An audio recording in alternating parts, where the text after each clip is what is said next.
Welcome to the Baldwin City Ballpark for this Mid-Plains League game between the visiting Topeka Warhawks and the home Baldwin City Blues. I am your play-by-play announcer, Joe Compton, with Brett Gamber on the color, whatever you want to say about that. Yeah, they're starting off great. We're going to start off with the starting lineups, starting with the visiting Topeka Warhawks. Batting first, the left fielder Joel Peguero. Second, the center fielder Stephen Fermin. Third, the first baseman Alex Alleman. Fourth, the third baseman Sean Gomez. Fifth, the right fielder Lane Wilkerson.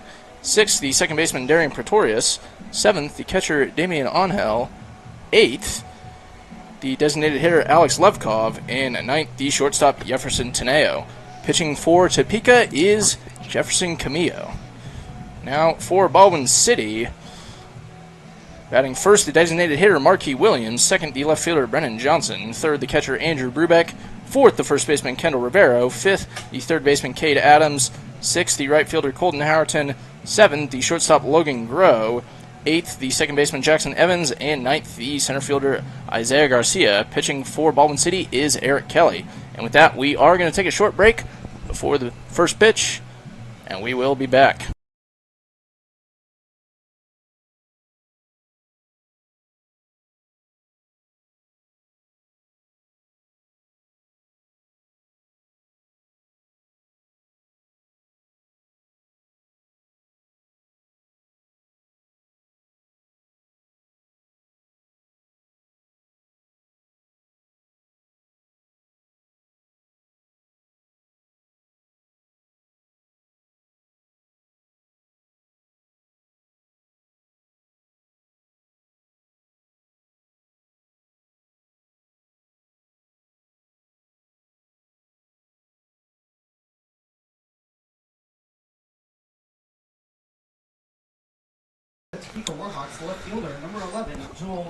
Joel Peguero leads off the top of the first inning for the Topeka Warhawks and the game. As I said before, it is Eric Kelly on the mound. And the first pitch to Peguero is high for ball one. We are obviously starting a little bit early tonight. 2 hours early, in fact. It's 5:06 right now, but the game was scheduled to start at 5, originally 7, as this pitch is fouled off, 1-1. But we do have some storms coming in. Around 7 o'clock, I will have Brett Gamber do the weather report later, and he will get you in more on that. So, hoping to get, as this one is also fouled off, count now 1 and 2. Hoping to at least get 5 innings in. I would imagine that we probably could get more. I'm not anticipating the full 9, though. Yeah, there's a lot of different... The 1-2, up and in. There's some scary storms coming in that I definitely will mention later in the broadcast, but I don't anticipating it getting past at least 7 o'clock when this game was supposed to originally start. But we'll see. I mean, you know how weather works. The 2-2 is high and the count goes full. We've had some games in the past, I believe, early in the season for Baldwin City. They had a game against the Midwest A's. The payoff pitch hit to Kendall Rivero at first, and he's going to run over and tag the bag. And that will be one gone. There's been a lot of rescheduling or canceling. Obviously, as I was here last year, I don't remember there nearly being as much rescheduling or canceling of the games, but we've had 3 or 4 this season so far. I think this is the third weather-related cancellation move or unable to finish a game in the time. This will be Stephen Fermin, the second batter, who sees the first pitch inside for ball 1. But, yeah, we'll see. But talking about that game against the A's, that it started super... we thought the storms were going to come in a lot sooner. That pitch high for ball 2. We thought the Storms were going to come in a lot sooner, and then they ended up Holding off. I think getting 4.5 innings in. Oh, wow. Which was a lot more than we thought we were. And we did play through some rain, as that's in there for called strike 1. The count now 2-1, but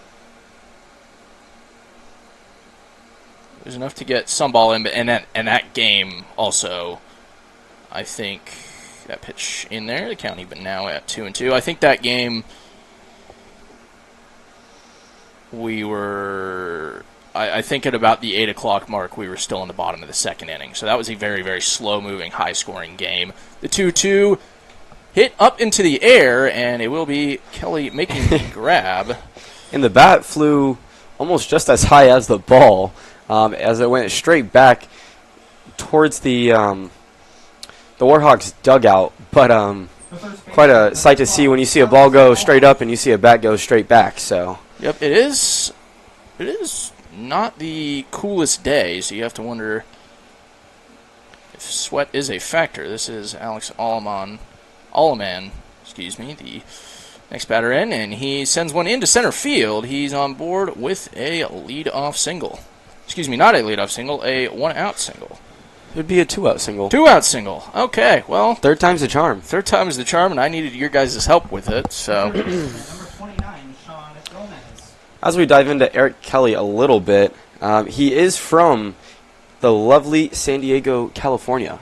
So obviously, a little heat over there, but not the same heat as Kansas heat. You ever been to San Diego? I have not been to San Diego. I heard the zoo's very nice. Own one? I've been told the same. I've been to California, just not San Diego. Same. We were supposed to go to San Diego in 2020, though. And then, Yeah, we know. little eruption there. The 0-1 inside. Count now 1-1. Kelly does go to Baker University, has a couple outings for Baker on their varsity team, and Throws over to first. Cannot find. Oh, man. obviously he's a little taller individual, so sitting up on the mound compared to a couple other pitchers that we have, he does kind of resemble more of like a Harrison Loudon type height. Pitch swung on and missed. The count now 1-2. Although I will say he definitely has a different pitching motion. He does Harrison indeed. Loudon. Eric Kelly goes. Loudon has a Little hybrid of a tweener of between like a submarine and a sidearm. and then a little 3/4 action with his elbow. 75%. This pitch hit to Cade Adams at third. The throw over to first is in time, so that'll do it here in the top of the first inning. No runs off, one hit, no errors, one left on. That'll do it, and we will come back after a break.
Marquis Williams leads off the bottom of the first inning. Designated hitter number 0, Marquis Baldwin, Williams. we are scoreless here in Baldwin City, and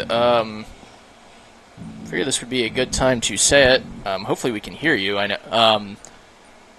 Unfortunately, we're not getting the best internet right now in Baldwin City, so the stream might be a little choppy. So we definitely apologize in advance for that. The first pitch by Jefferson Camillo is in the zone for strike one. Ball hit into left center field into the gap. Marquis Williams rounding first into second. And he's going to go. No, he's not. He took a pretty healthy round into second. After second, and then kind of started to turn around. There was a throwback. Yes, but it was a nice, healthy line drive to left center, and Marquis almost knew he was going 3 the whole. And third base coach Gage Callahan was waving him over to come to 3, but I don't know if he maybe tripped or missed the bag is what I could maybe think, and so he's diving back to second. As Brendan Johnson shows bunt, that will is offline. And Baldwin City with runners on the corners. That was a huge placement for Johnson there. Obviously great to get it down the line. And it's going to obviously almost force the third baseman for the Warhawks to kind of come in, which is Sean Gomez. But Camilo was having to grab and take that third base side, and obviously with Johnson's speed, it was a little tough for him to make that play. Yep, and Baldwin City with a lot of speed on the base pass between Williams and Johnson. And now you have some power at the plate with Andrew Brubeck, who sees first pitch in there for strike one. And one thing that this Blues team loves to do is play that small ball. Obviously, you get 2 speedy guys as your first 1 and 2 holes, and if Marquis is able to get on, I anticipate Johnson doing that. If Marquis gets a double or a triple, I anticipate pitch almost a bunt every time. Yep, that pitch high for ball 1, so they count now 1-1. And Marquis has a player comp with, and I'm saying this purely based off my favorite word, vibes. Not my favorite word, but a player comp with the greatest to ever do it. This pitch fouled off. The count now 1-2. Can you guess who that is, Brett? No. The greatest baseball player of all time? Oh. In your opinion? In my fact. Willie Mays is up there, but that's not my answer. The throw over to first, try to catch Johnson, cannot. It is Ricky Henderson. Ricky Henderson, the greatest baseball player of all time. Definitely the greatest living player. Well, that's kind of tough. Well, I've heard arguments as Johnson goes to second. There will be a throw down to third, however. So that is a ball. Count now 2-2.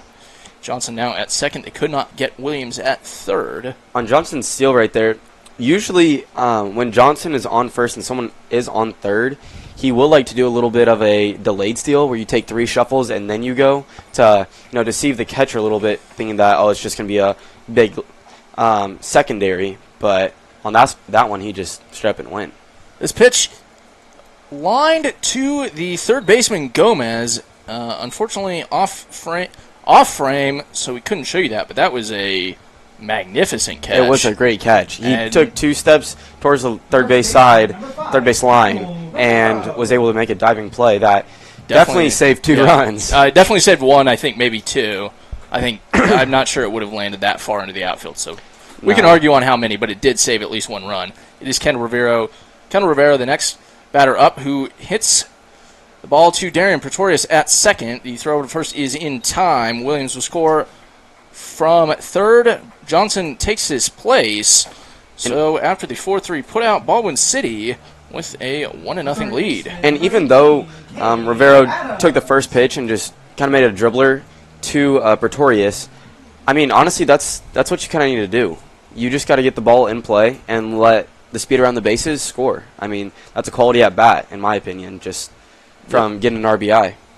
Yep, as first pitch to Cade Adams is high for ball one. So runner at third, 2 outs for Cade Adams, who sends this one up into the air, and it will be out of play. Adams currently doing some damage in the Mid-Plains League. I believe currently second in slugging percentage in the entire league. First is Quinn Grobel. So Baldwin City might not shine in all batting stats, but they do have those two guys that can, well, they can slug. The 1-1 fouled off on the first base side. The count now 1-2.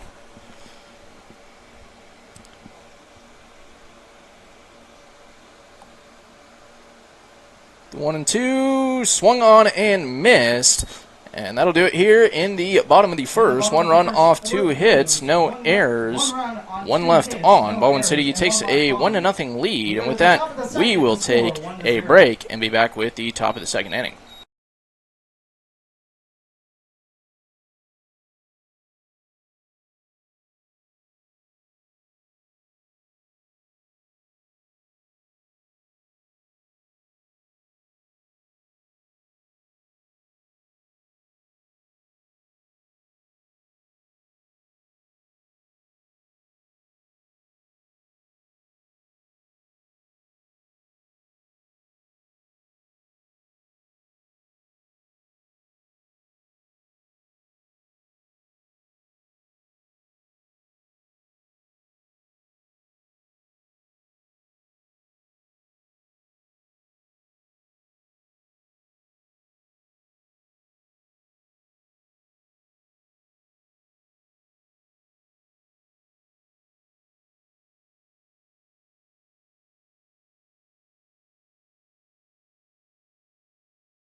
Right fielder, number 15, Lane Wilkerson leads off the top of the second inning for the Topeka Warhawks.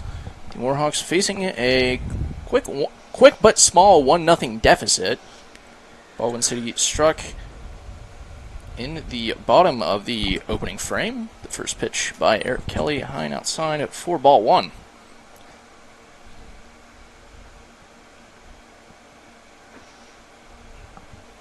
This one hit up into the air. Andrew Brubeck giving chase as it gets into fair territory. Now they're going to call it foul, and I think manager Tanner Kilmer is out to argue batter's interference, which I think he has a case for. Wilkerson. He was standing on the line. He wasn't in the box. He was pretty slow to get out of the way, and the ball landed. If you saw where the ball landed, where Wilkerson was, where Brubeck was, it looked pretty hard to make a play on it without just barreling over Wilkerson. But we'll see what they call. So it will not be a batter's interference. So the count is. So that's just a foul ball. The count is now 1-1. Interference? I have never been called for it. Hit to second base. Jackson Evans, the throw over to first is not in time. So Lane Wilkerson with a leadoff single. I have a glimpse of the bat of the. You really took the catcher part seriously, didn't you? I did. I mean, I know you could catch the ball, but I didn't know you could catch the bat too. Give away a lot of free bases as Darian Pretorius shows bunt. That one popped up into the fence. Count 0-1. I have been called for batter's interference. Have you? Yes. It was on a. This was like the first year of kid pitch. We were playing on. Well, why'd you do it? 3-2, field 6, I think. Wow, that must be a core memory for you. It was against a team from Gardner, I believe. That pitch high for ball 1.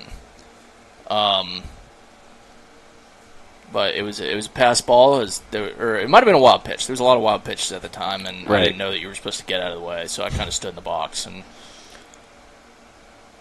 And then as this bunt gets down, Eric Kelly will throw over to first, and that throw is in time.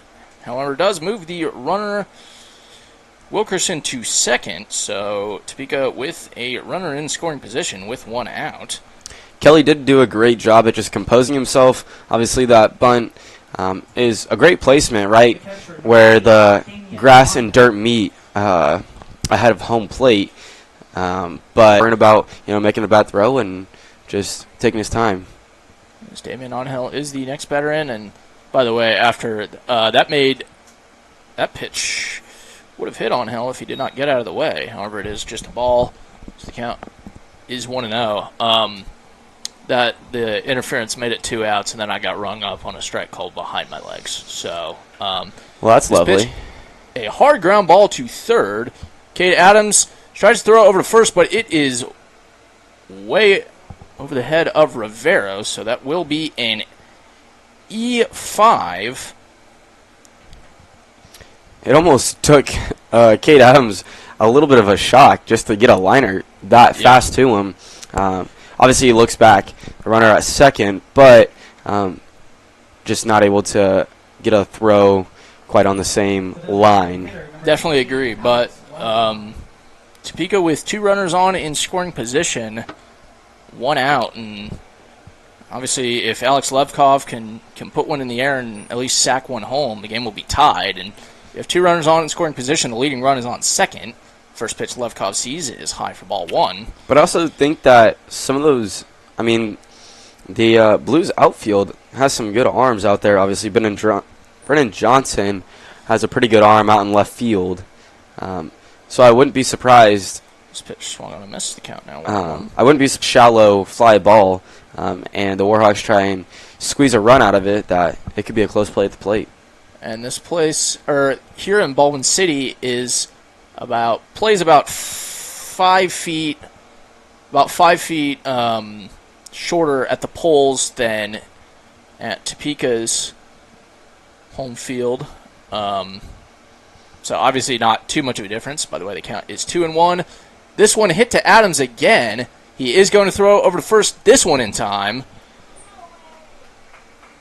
Great play by Adams there. Obviously, he had one mistake prior, and it's great to just shake that off and make another backhanded play in time to make it out number 2. Yep, and with that, it will be Wilkerson scoring from third, so the game is tied. And Jefferson Teneo is stepping in. He is the bottom of the Warhawks lineup. So should he reach base safely, they will come back around to the top. First pitch Teneo sees is outside for ball 1.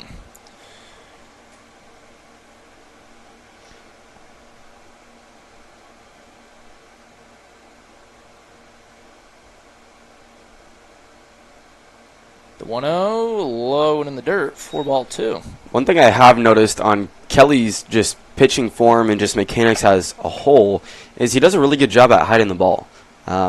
It's very tough to master something like that where, former pitcher for the Royals, Chris Young, as it's going to be a high. Ball 3. But he does a good job at keeping it almost on his belt until he's ready to release, and then he'll come over the top with it. And it can be a little deceiving for some batters.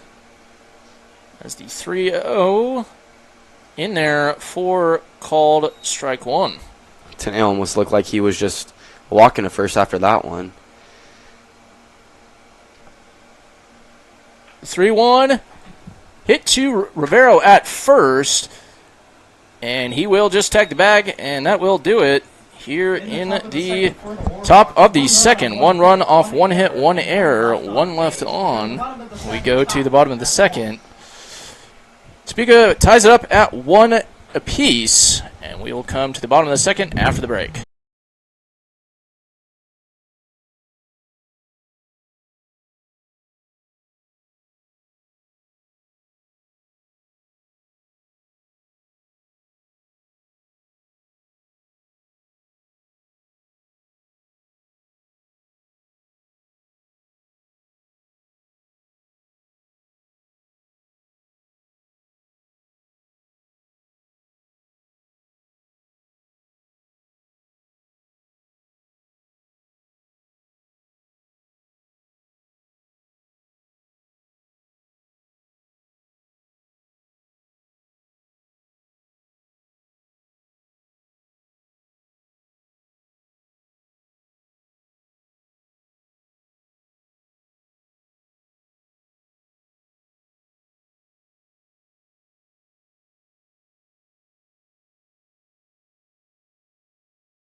Colton Howerton leads off the bottom of the second inning.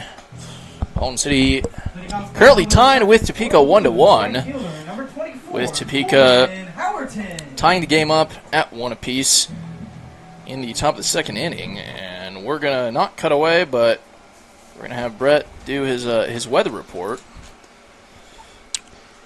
right after this pitch, which is in there for called strike one. So, while you're talking about weather reports, it is currently 91 here in Baldwin City, Kansas. There is a little bit of a tornado watch, not a warning, so seems like we should be good here tonight, but the UV index is 3. There's not much out there, What does that mean?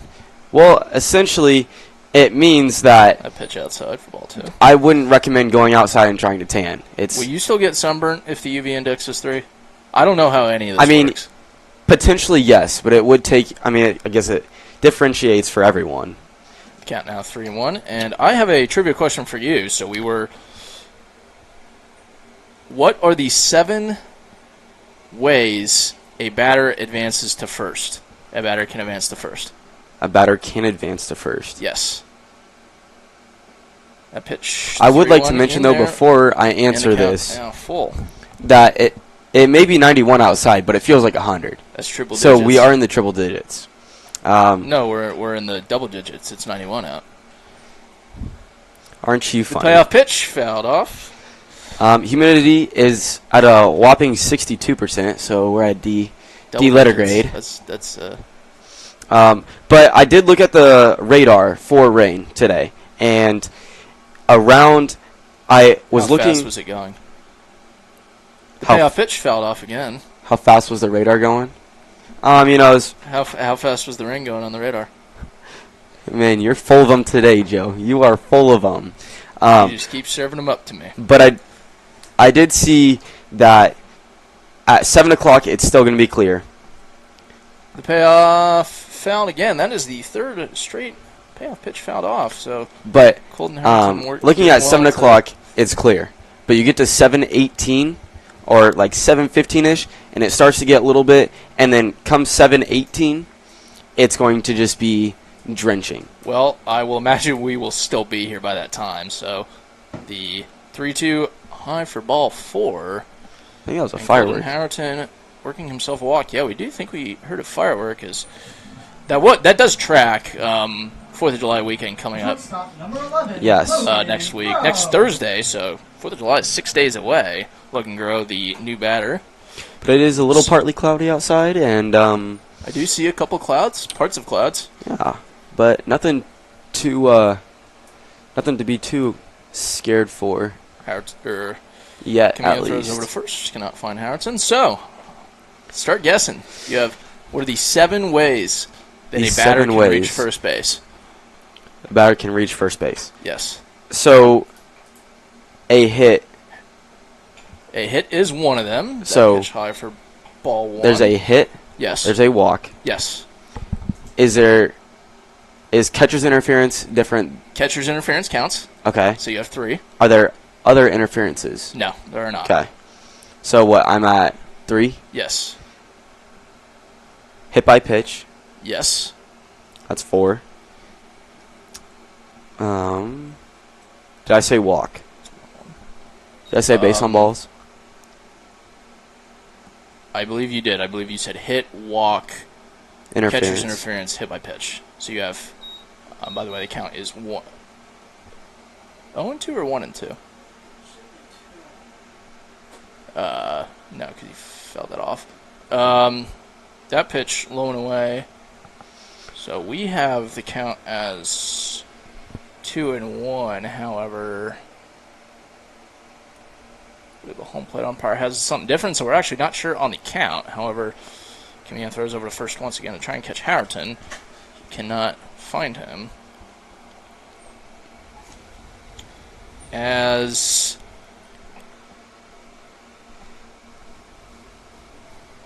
Harrington goes, that pitch outside for another ball, and credit Harrington with a stolen base, and I believe our PA announcer Grady has written all the correct answers down, so the ones you did not get were,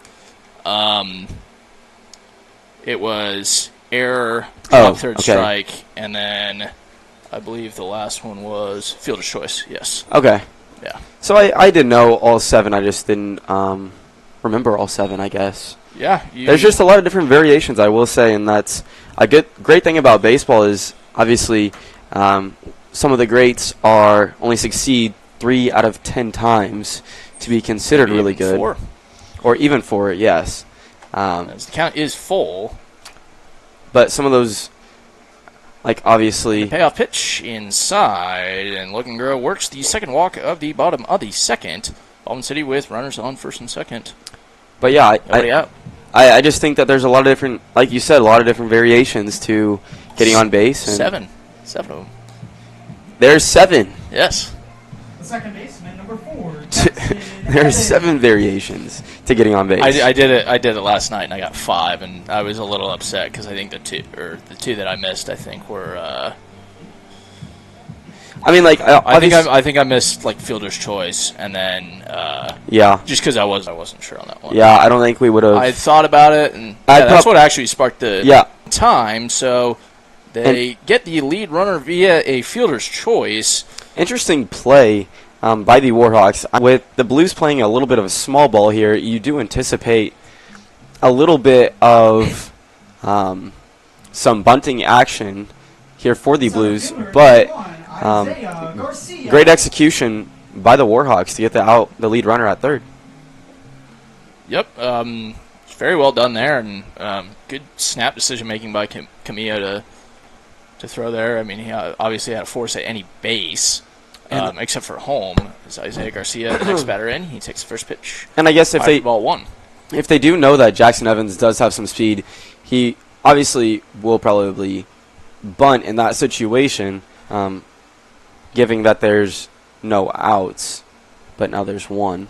There is one now, so obviously as another line out to Gomez, he's going to try and get Evans back at first. However, cannot get him, so that is 2 outs now. That is the second line drive to Gomez, so I guess don't hit it over there if you're Baldwin City. He's 2 for 2 in catching them. The center fielder. Great thought. Yeah. Or if you do hit it over there. That was another really good catch by him, too, unfortunately. Like I said, or if you do hit it over there, hit it over. Yeah, hit it. I guess if you boil baseball down to its, I don't know.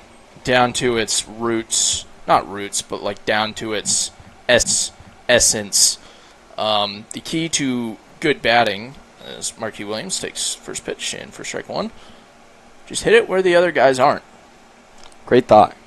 Which is kind of funny because if you think about football, the key to being a good quarterback is throw it to where they're not or where they're going to be. Throw it to where they are, but I guess it's throw it to where the defense isn't.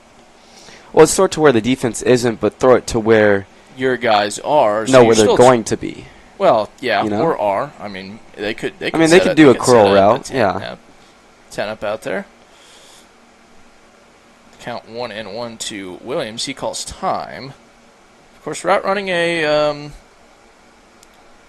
very key part to football, not just speed, but route running. Yeah. My father claims that he was one of the best route runners out there. Was he? Does he have any film I could watch? It might have disintegrated. He won one swing on a miss. The count now 1-2. There is some out there. Might have to look into that. As Marquis Williams did score as the only runner for the Blues. Yep, he is 1 for 1 with a single. That was a double. Oh, yeah, it was a double. He fouls this one off, and the count remains at 1-2. Yeah, so he led the game off with a hit. Almost a triple. Some might argue. Definitely could have been. A triple. Potential to run for a triple, whether or not he was. I mean, he did run for a triple, I guess, with a hard around to second. But he sees the count at 1-2. The 1-2 hit up into the air, and it will be Sean Gomez. Nope, and that will not be caught, as that will be an error on Jefferson Teneo. He was ultimately the one. And I'm not sure what just happened there. I looked down to score it in my book. So that will be the end of the inning, though. I will break it down into a fundamental standpoint. Do you want to do that after the break? We can do that after the break. Baldwin City takes a 2-1 lead, and Brett will come back with the breakdown after the inning.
We're back with the top of the third inning. It is Joel Peguero to lead things off. Baldwin City taking a 2-1 lead, and we're going to have Brett go through the last play since he actually did see it. So essentially, of Logan Grow. A great throw throw. at the first is made, just not close to in time. Great throw by Grow, though. So essentially what happened, obviously gets a, hits a pop-up to shallow left field. Teneo tried to make a play on, and he just overran it a little bit. And so he brings it in, obviously, and Marquis Williams, sorry, I'm going to keep a tally for you on that one. You should. Marquis Williams takes off to second. As Peguero shows bunt, it will get over. The throw over to first is in time. It's still a great play by Kelly. But obviously, Williams takes off to second, is safe at second, while Evans takes off from third to home. And it's a little bit of a high throw for Angel, but it showed that he didn't make the tag in time as Evans tried to get around it and steal home. It's true, and that bunt by Fermin, he got the job done and moved the runner. Pitch high, 4-1. So this is actually, this is, I believe, the second, maybe third time that a bunt, either team has attempted a bunt. This pitch hit over the head of Kelly to Grow at short. The throw over first is in time. That throw was a laser. But now that means there are two outs down for the Topeka Warhawks. However, they now have Joel Peguero on third base. One thing I did love about that play by Grow is obviously taking it away. It would probably be a little tougher of a play for Evans to make. The first pitch to Gomez is in there, in on his body for ball one. Gomez 0 for 1 with the ground out to end the first inning. And that pitch just about the same, but lower on the body.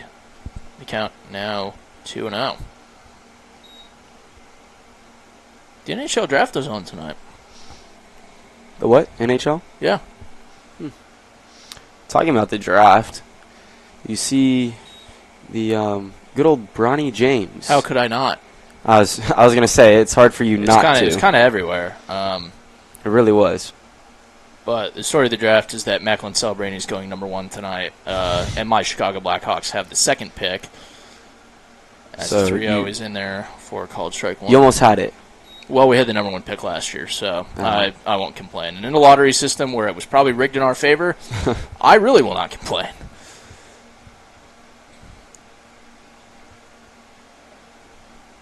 The 3-1 high, and Any of Gomez those takes his base at first, and there are runners at the corners. Any Kansas University KU fans out there?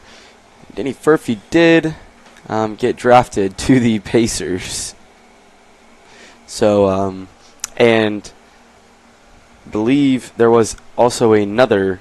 There's Kevin McCullough to the Knicks. Kevin McCullough to the Knicks. I was trying to remember where he went, but the first pitch that Lane Wilkerson sees is a swing and a miss. So the count is now 0-1. I can't believe I got that.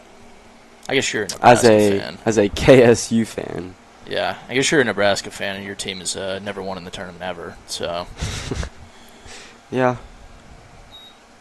Count blown away for ball 1. I think including losing as a 3 seed. Yes. I think we lost to a 3. I think we lost as a 3 or a 4 seed to LaSalle in 2013. So, good old Bruce Weber. Eric Kelly throws over to first to try to get Gomez. That will not be in time. I heard that the new head coach for the basketball team is very involved at K-State. Sure thing, yes he is. Why are you looking at me like that? That pitch high. Count now 2-1. I don't know what you're doing. I don't know either. I don't know either. You just go back to drinking that Roulade. Maybe you'll have a winning season this year. The 2-1. Yeah. 4-3. You do have a point. One to Lane Wilkerson, and should this be ball four, which it is, the bases are now loaded. A force at any base. However, if Darian Pretorius reaches via any of those aforementioned 7 ways, 7. There are 7. it will score a runner and tie the game back up. We're going to have a mound visit by pitching coach Wilson Kilmer, and with that, we will step aside and take a break.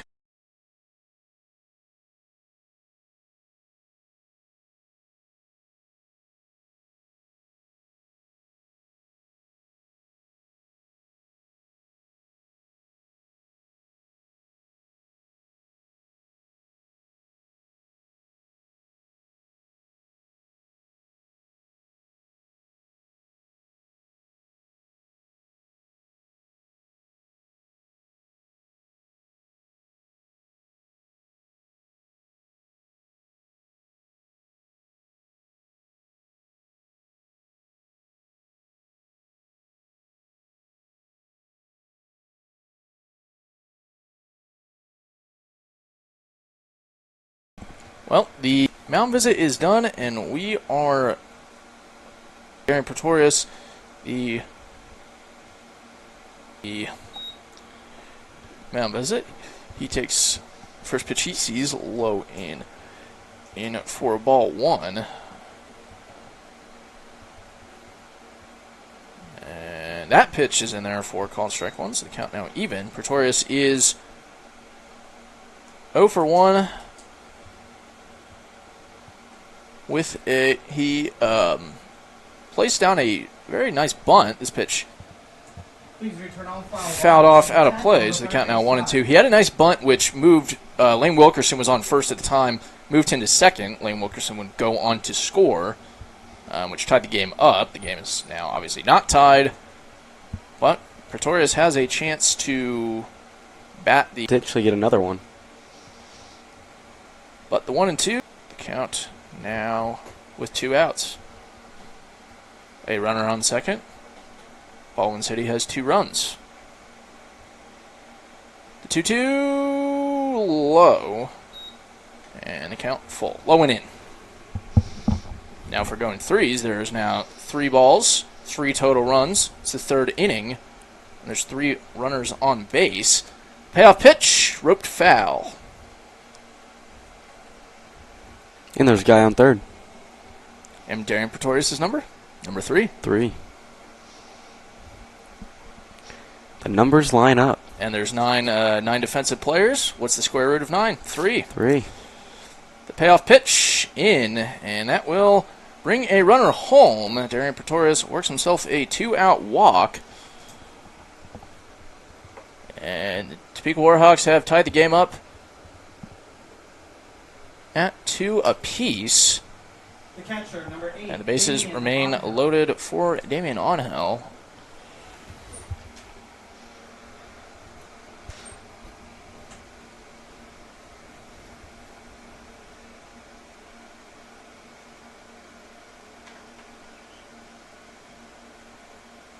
First pitch Onhell sees is a called strike. 0-1. Not many professional sports on tonight besides the MLB. Obviously, there is the NHL draft, and that's about it. I'm so used to looking at the Royals score during the game, as most of the Royals games do start at 7:10, as start at 7 tonight, but decided to push it up. 1-1, swung and a miss. The count goes to 2-1. However, But I will be waiting another hour. let's see if the San Francisco Unicorns can defend their title. For one, I'm excited to watch the Seattle Orcas. That pitch is in there for called strike 3, and that'll do it here in the top of the 3rd. 1 run on 1 hit. No errors, 3 left on. Topeka Warhawks tie it back up at 2. And with that, we will take a break and come back with the bottom of the 3rd inning.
Brennan Johnson leads off the the top of the third inning. Would be the bottom of the third inning. Bottom of the third. I'll get there. I think I said bottom of the third. I originally said top of the fourth, and then. Anyway, it is the Brennan Johnson to lead off the top of the third, and he sends one deep into right field, and it will get to the wall. Johnson going to, and he will hold up there. Brennan Johnson with the leadoff double, and Baldwin City with a runner in scoring position and nobody out. There is two professional games on tonight. There is. Yep, the Professional Lacrosse League, the New York Atlas and Maryland Whipsnakes. The Atlas 4-0. That game set to face off in just 1 minute at 6 p.m. As Camilla throws over to second. Try and catch Johnson. Cannot get him. The Boston Cannons and the Utah Archers at 8:30. A lot of very unique mascots. Andrew Brubeck takes that pitch in there for called strike one. I'm excited for tomorrow to see the Philadelphia Water Dogs play. We're on 3, but we did just get a face-off specialist, which we were lacking. So around that pitch in there, inside for ball one. Having a face-off specialist is not always important in the PLL. In fact, Camilla throwing over to second once again. Johnson taking quite a liberal lead, but Pretorius not covering, hovering but not covering, so nothing that he can do.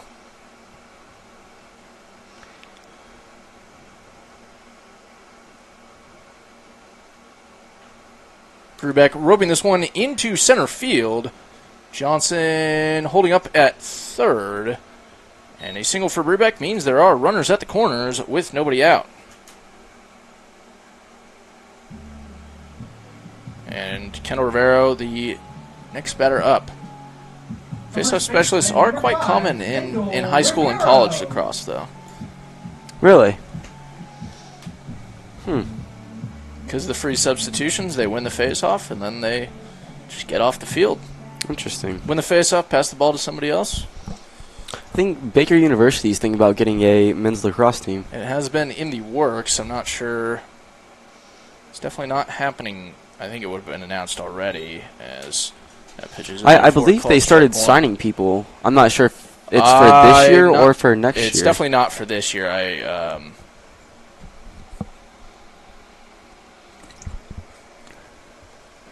Ken Rivero swings and misses. Brubeck down to second, and he is out. I think he's trying to say that the field umpire is saying that he is out, and we saw the ball on the ground. So we're not quite sure what the call is. I think there was a little bit of a collision by Brubeck and Pretorius at second. I think Brubeck's just going to stand on second until he gets told that he can't.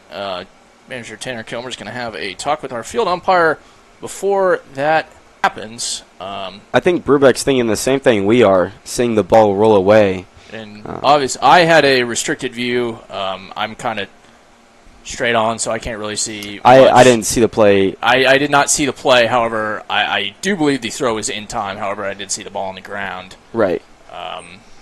Not sure. So if this stands, which it probably will, there will be one out with a runner on third. And that is the case.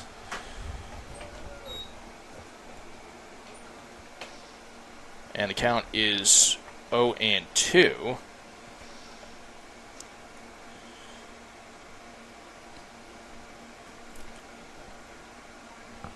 And I believe that was a ball. Okay. We're actually not sure on the count. It might be 1-1. We might be 0-2. I think he said 0-2. The plate Rivera sends this one into left field. It will be Peguero backing up, and it's over his head. Ken Rivera with a double. It will score Johnson. Baldwin City putting another run up on the board. And in that case, they now take the lead. In that case, Joe Peguero, he's backing up, just like kind of backpedaling. And obviously, when you see a ball over your head, the ball can be deceiving at times. Obviously, on a line drive, you all of a sudden think it's going to be a little shallow, and then it flies over your head. And I've been, in my time in the stranger to that, Cade Adams fouling the first pitch he sees. I was not necessarily For on 0-1. that case, but I was mainly in the middle infield, and I didn't come across that nearly as much, but I played second best. I played the infield like less than 5 times ever. Adams hitting this one into center field, and Peguero cannot make the grab. Almost made a nice diving play. Ken Rivera will go home. The throw offline, so a Cade Adams. We're going to call that a double, as that was far from routine. It really was. As Peguero had to kind of dive back and make it. We thought it was if it's a web gem, if he catches it, it's probably not an error if he doesn't. Yeah, I think that's one of those cases where it's a gray area. If he catches it, it's a nice play. If he doesn't, then it's not I wouldn't say it's a gray area because that's not an error. That's a hit. Right. It's one of the lenient ways where you can go both ways. That's pretty black and white, brother. Because he did have a hold of it with his glove. Colton Howerton fouling it. But I'm saying that if he did not make the play, it's a hit. Right. So if it's a hit or a nice play, it's very black and white that it is. Okay, yes. I thought you were talking about whether it was an error or a hit. No, we're done arguing semantics, I think. I mean, that is what we were arguing, was whether it was an error or a hit. Oh. Colton Howerton takes the next pitch high for ball 1, so the count is 1-1 to him. The Blues were able to definitely stack on some runs, though. Yep, they scored 2 in this inning. As the next pitch to Colton Howerton is outside for ball 2. Howerton did hit a nice walk-off home run to win the league game against the Kansas City Monarchs. That was on Tuesday night at Baker. Tuesday. That was... It's quite electric. No doubter, that pitch in the zone to even up the count at 2-2. Yeah, it was not sure the exact dimensions of Baker, but it was about 40 feet over the fence, and it over the right center. Right center, and it can't be the 2-2 inside, and the count moves full. I will say they don't have the length signs posted on. At Baker, however, that it can't be any shorter than it is here, and it's 320 at the poles. The payoff pitch, low outside, and Colton Howerton works himself a full count walk, which means there is 1 out for Logan Groh, and we're going to have a mound visit between manager Jose Suero and pitcher Jefferson Camillo. And with that, we will step aside for a short break.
back. After the mound visit, the new pitcher is Jason Montero. The first pitch that he throws is a ball, and it will advance Rivero and Adams. The next pitch to Logan Grow from Montero is high for ball 2. Seems like the infield is in, so I anticipate them attempting to make a play at home against Cade Adams. 2-0 in there for called strike 1.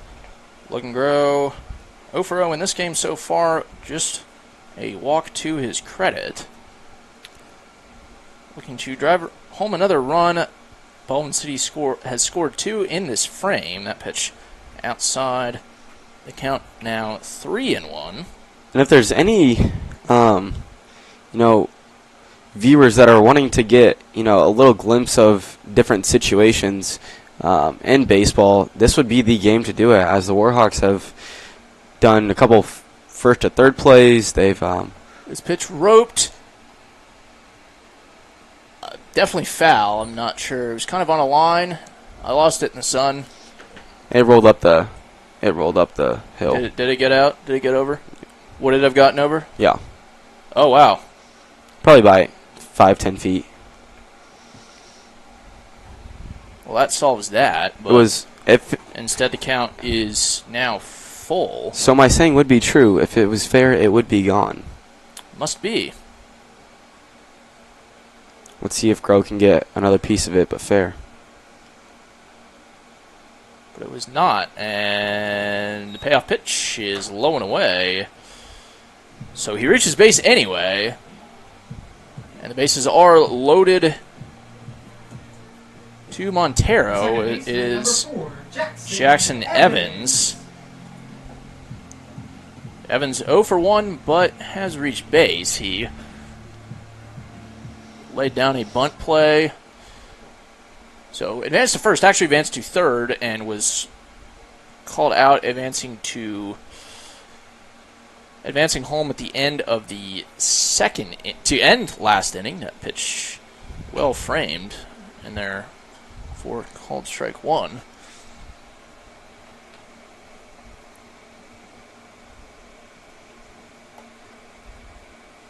The 0-1 in the dirt and well blocked by Angel. Count now 1-1. I believe the NHL draft has started. So How's it? Macklin celebrating probably has already gone number 1 and been the first pick. How big of a shock would it be if he did not get drafted first? Pretty big one. Yeah. I would say from what my semi-limited hockey knowledge, at least limited hockey knowledge on prospects, he's supposed to be another Connor Bedard, but probably not as good. Okay. So if you had to put it into a baseball player that is current now,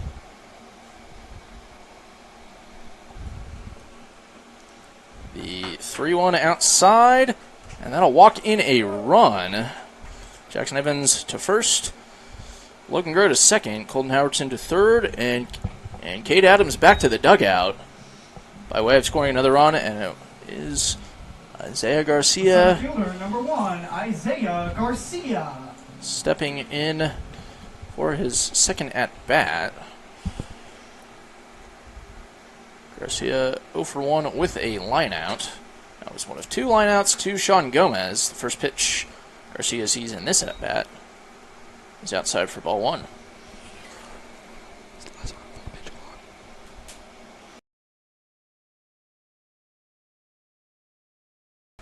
Five. That's 5 in a row. 5 in a row. The 1-0 inside. Count now 2-0.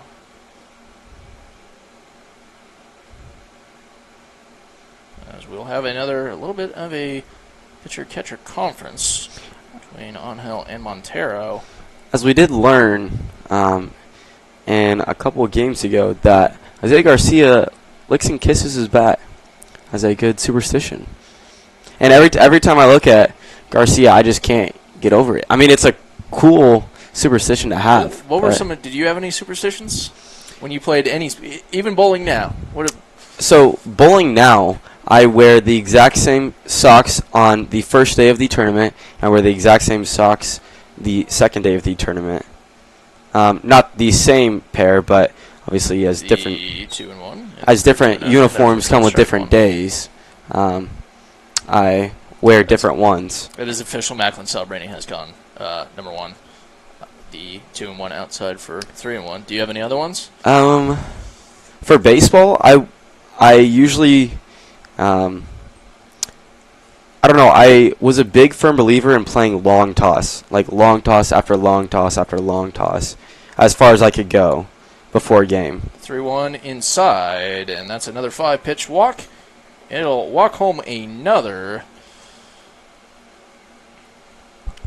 And Baldwin City scores their 4th of the inning. We're going to have a mound visit from manager Jose Suero, and we're going to step aside.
Marquis Williams, the next batter up, and it is a new pitcher.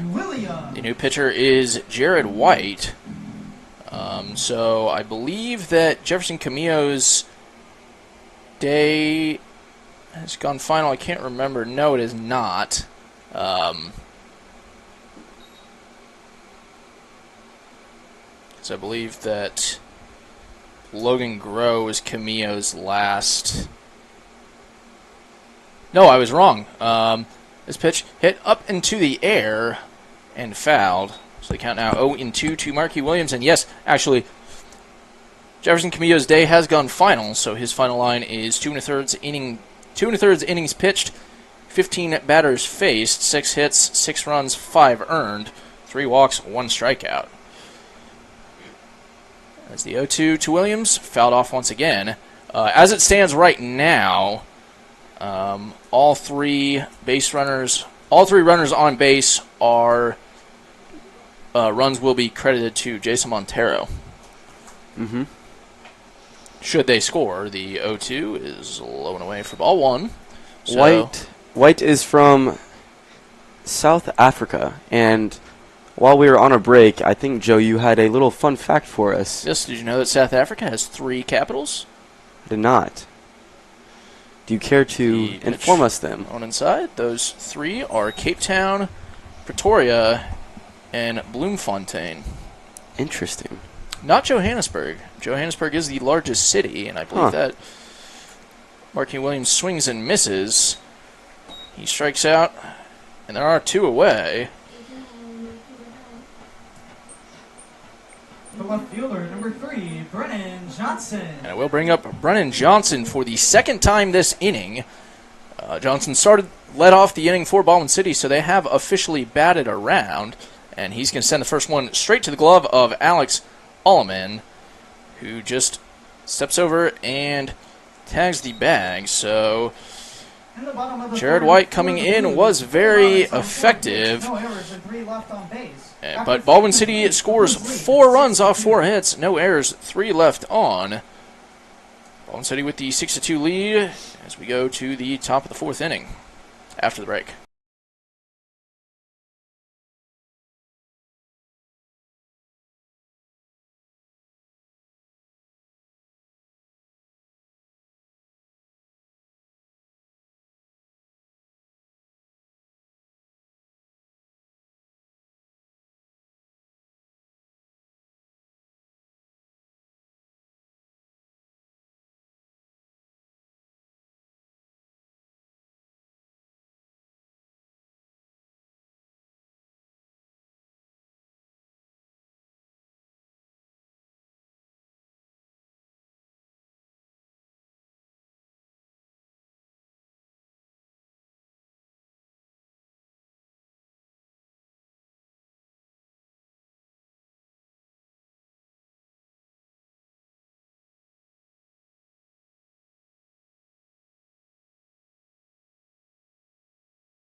Hitter number 18, Alex Levkov leads off the top of the 4th inning for the Topeka Warhawks. They currently trail 6-2.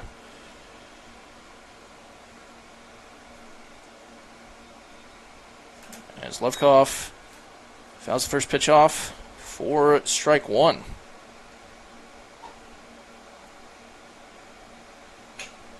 Levkov currently 0 for 1 in this game, as he sees next pitch in there for strike 1. Strike 2. His one at bat was a ground out when he sees 0-2 to Eric Kelly, and he swings on that one. It will just be fouled into the backstop, so the count remains 0-2. Yes, like I said, it is Eric Kelly out for another inning of work.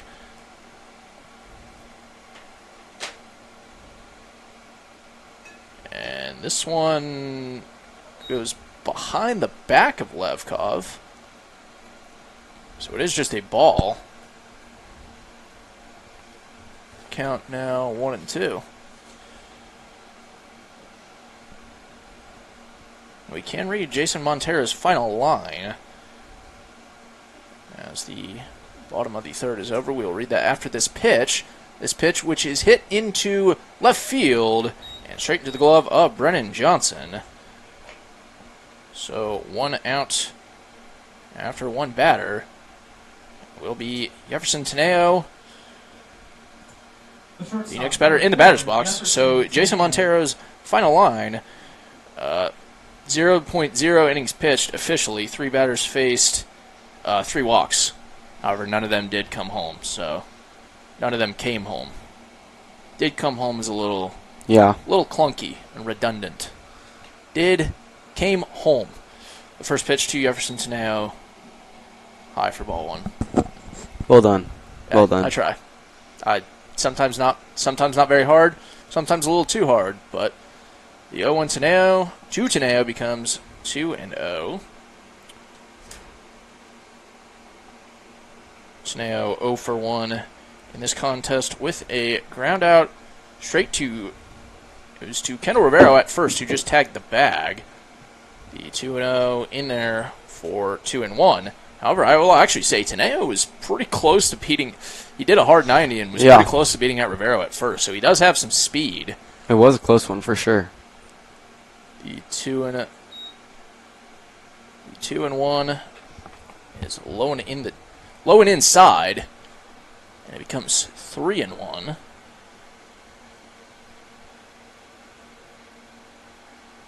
Time is called, I believe, by the umpire for that wild pitch to be collected.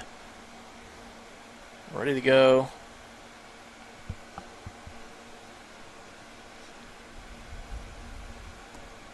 The 3-1 count, or the 3-1 high. And Jefferson Teneo works himself a 1-out walk. Brett, you want to give us another weather update as we come creeping closer to that impending storm? Yes. I'm glad you asked. Fourth fielder, number 11. It has gone down. It's gone down a little bit. It is 89 with a feels like 97. So we're in double digits. We are overall. in the overall, all around. Humidity. Joe Paguero shows bunt, pulls back. However, still in there for called strike one. Humidity did go up 3% though, so we are at a mid letter grade D now at 65%. Is the 63 a D minus? I would say so. I feel like different I think teachers. This pitch fouled off. The count now 0-2. I feel like it's different criteria to criteria. I once had a teacher that did not give. She definitely did not give minuses. I can't remember if she gave pluses or not. And it looks like the. So it was like you could get an 89.5, and that was an A. I think I took advantage of that. Oh, I definitely would.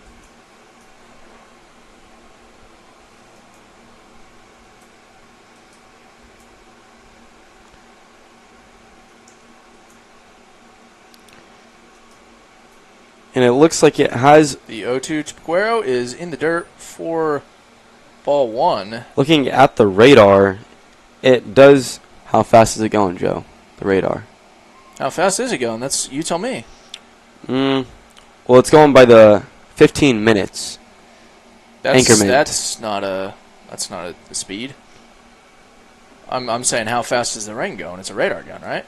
The 2-1 hit up into the air, and Cade Adams is under it in foul territory. He makes the catch.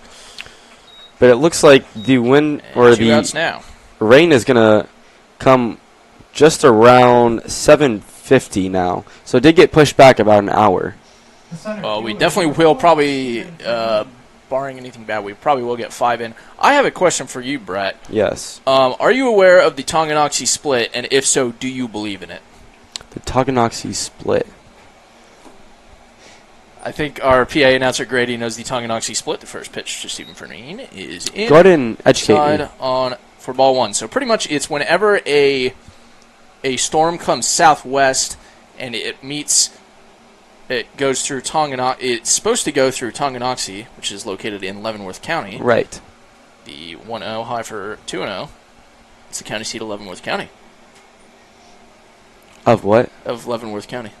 I'm going to say Tonganoxie. It's Leavenworth. I'm going to say Leavenworth. Yeah, well, after I give you the answer. But anyway, every time that a storm approaches, that pitch down the heart of the plate, count now 2-1. Every time the storm approaches Tonganoxie, yes, it will split off into pretty much two little cells, and it will miss Tonganoxie completely. The 2-1 inside for 3-1. This is I don't think it has any basis in actual science. However, has happened time and time again for seemingly no reason.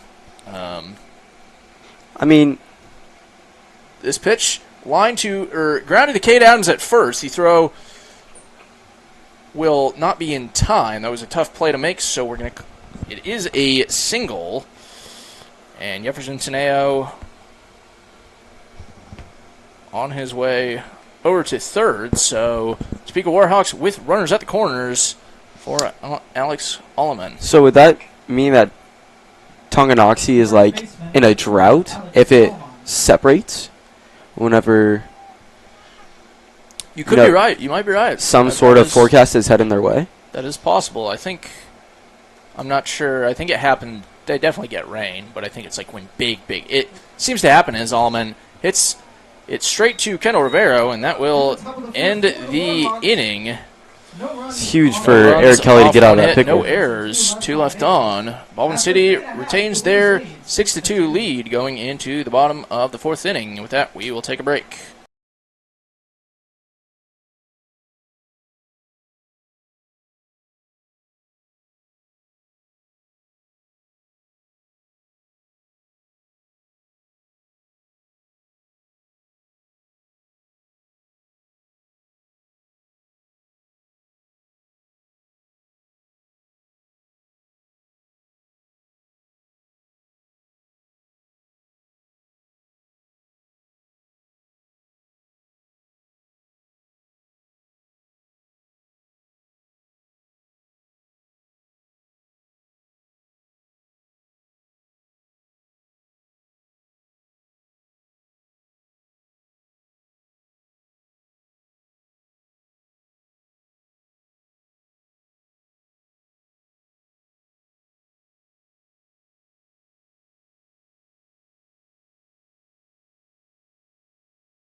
Andrew Brubeck leads off the bottom of the 4th inning. He currently sees a 2-1 count. It is Jared White out for another inning of work. The 2-1 is hit to Sean Gomez. I believe that's Gomez at third. The throw over to first is in time. And actually, that is not Gomez. That is Joel Peguero. The first baseman, number 5, Kendall Rivera. That is Joel Peguero at third, so I'm not sure if him and Gomez switch spots. We do have somebody that's not Peguero in left field. We will let you know who that is in just a moment. Kendall Rivera fouls his first pitch off. The count now 0-1.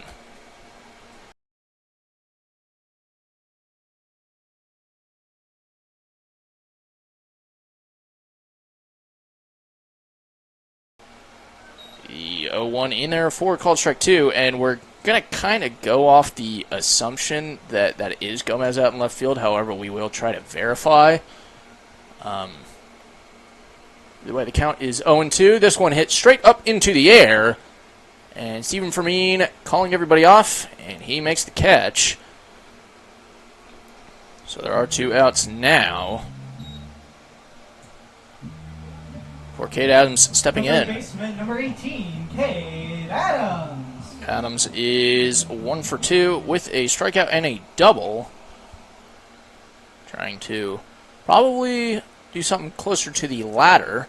And he hits it straight to Darian Pretorius at second. The throw over to first is in time. So That'll do it here in the bottom of the fourth inning. No runs off, no hits, no errors.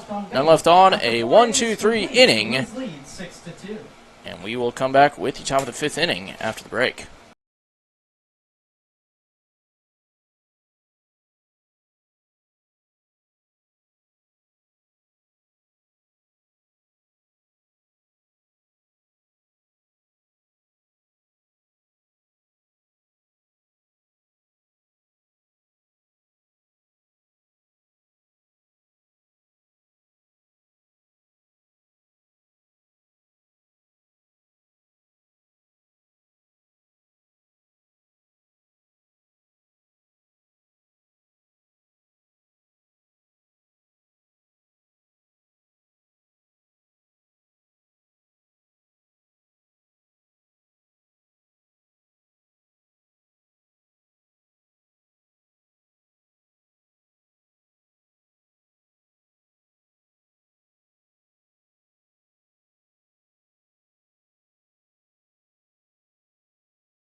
Sean Gomez leads off the top of the fifth inning. So, yeah, I believe, that is him in left field. He did switch with Peguero, I believe. But we do have a new pitcher on the bump. Yes, we do. It is Ryan Cox, whose first pitch is high for ball one.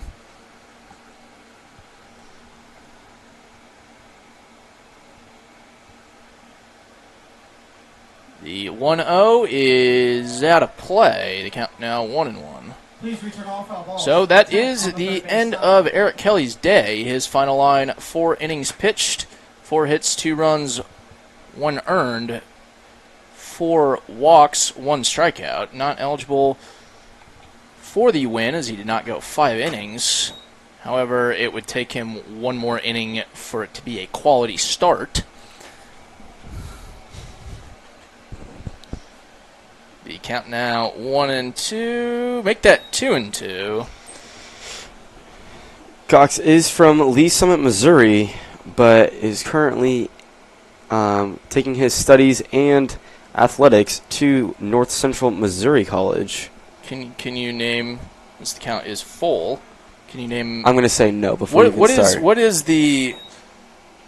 Yes. This pitch up into the air, it is Jackson Evans under it, and he makes the grab, so 1 batter, 1 out. What do you think, like, the the term of people that are from Lee Summit is? Like, people from Kansas are Kansans. Right fielder, number 15, Lane. It's a Missourian. No, but we're talking about Lee Summit. But you're talking about a state versus a city. Yeah, I know, but it's the same idea. I'm trying to give you an example. You're making this very hard on yourself. Lane Wilkerson hits the ball to Evans. and the throw is in time. You're making this very hard on yourself. Just think, apply it. Missourians, because they're in Missouri. I'm going to mute your mic, and you might never, ever come back. Well, I figure you always give me a hard time, so I might as well repay that's my rule. the debts a little bit. Okay. You rattled me a little bit. I'm going to come back. Is Darren Pretorius the batter in? There are 2 outs. The first pitch that Pretorius sees is outside for ball 1. And you tell me, what are the natives of Lee Summit called? I'm actually, that wasn't a trivia question. It was a genuine, Oh, I thought you had curiosity question. That pitch low for ball 2. I thought you just had a joke behind it. Some Semidians? Lee's Summit people? Lee Samaritans? I don't think that's... I'm trying to think of... I'm just going to look it up and see if I can find anything. The 2-0 is high for ball 3. Can you name... Because I was going to ask if you can name any famous Summit people, the 3-0, and Samaritans? therefore 3-1. Samaritans? Summit people. People of the Summit. The 3-1 inside. And Darren Pretorius works himself a 5-pitch walk. I cannot. Who is a famous native of Lee Summit? I will tell you after I introduce our next batter up. It is Damian Angel. The catcher, number 8, Damian Angel. I'm going to start. Brad Miller. I think he lived. No, he doesn't live in Lee Summit. He bowls at Wichita. No, he's in the Kansas City area. Unless he moved. I stopped following. I haven't watched a Brad and Kyle video in quite some time. That pitch is high for ball 1. Was in the Gladstone area. He was bowling out of Sterling Bowl for a little bit. Yes, and then I believe he moved up to Gladstone. And then I think he moved down south to Wichita, just because of the convenience of the professional bowling tournaments out there at North Rock Lanes. R.I.P. North Rock Lanes. Yeah. Now Bolero North Rock, because Bolero is buying up bowling centers left and right and turning them into a husk of their former selves. Or in some cases, actually raising their baseline. The 2-1 is going to hit Angel, so he takes his base the hard way, and there are now 2 runners on with 2 outs for Alex Levkov. So famous people from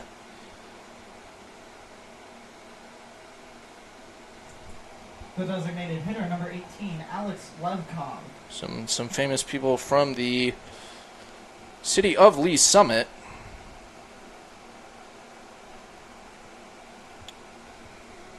I'll tell you in 1 second. Monty Harrison, center fielder for the Marlins. Mm-hmm. That's that pitch in there for called strike 1. Drew Lock. Okay. This pitch lined straight to K to Adams at third base.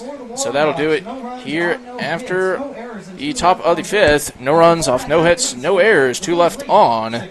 We go to the bottom of the 5th inning. Baldwin City still leading 6-2.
Holden Howardson leads off the bottom of the 5th inning.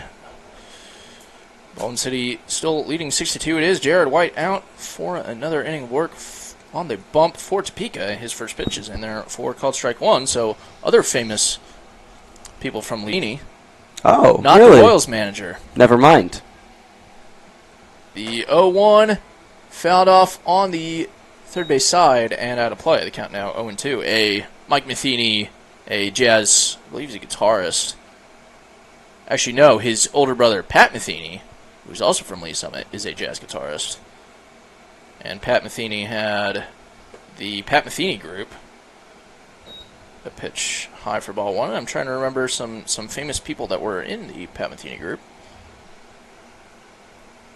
Not many, but I've at least heard of them. You a big jazz guy? I do. I do like jazz. This one hit into right field, but it is in the shallower area, and it will be Lane Wilkerson making the grab. So, 1 out.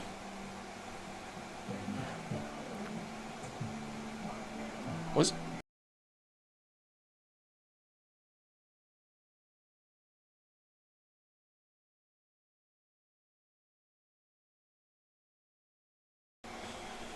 Logan Grow, the next batter up. He takes the first pitch up and in for ball one. Make that 1-0. Grow currently, his third plate appearance is 0 for 0 with 2 walks.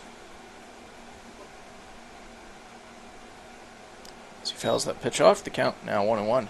But I do like jazz a lot. Do you? I like Weather Report. It's probably my You favorite. like jazz? Where's that from? It's from the Bee Movie. Amen. I'm also a big Seinfeld fan. Okay. Pitch swung on. Oh yeah, I do know. I did know that. 1 and 2. What would you say your favorite genre of music is? Pitch swung on and missed. So make that, I believe, strikeout number 1. Strikeout number 2 for Jared White, and there are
Jefferson Teneo leads off the top of the 6th inning, looking to spark the Topeka Warhawks.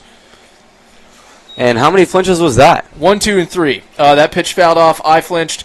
I did not flinch. Oh, yes, you did. I definitely did not flinch. I saw Grady out of the corner of my eye just almost jump out of his chair. 0-1. This is a new pitcher replacing Ryan Cox. It is Caleb Welshire, so we will read Ryan Cox's final line in just a moment. So what is the counter now? I think I'm at 5. You're at 5. You're at 3. I also go to more games than you. So that's very true. If we're talking average, I'm actually. How many are you at? I'm at 1. I might actually be at a lower clip than you, maybe. But pitch outside. I will say, I'm not trying to toot my own horn, but being a catcher in my baseball experience, I don't really get flinched by much. I feel like that would be. It's different. The 2-1. Is it? Chopped foul. Because like if you get a foul ball off the 2 and 2. If you get a foul ball off the bat and it goes straight towards your helmet, like I don't think it gets much closer than that. So are you saying you've lost so many brain cells that you just don't react? I wouldn't put it that way. No. I can't. My brother was a catcher through all of college, so I can't debase catchers too much. The 2-2 high, and the count goes full.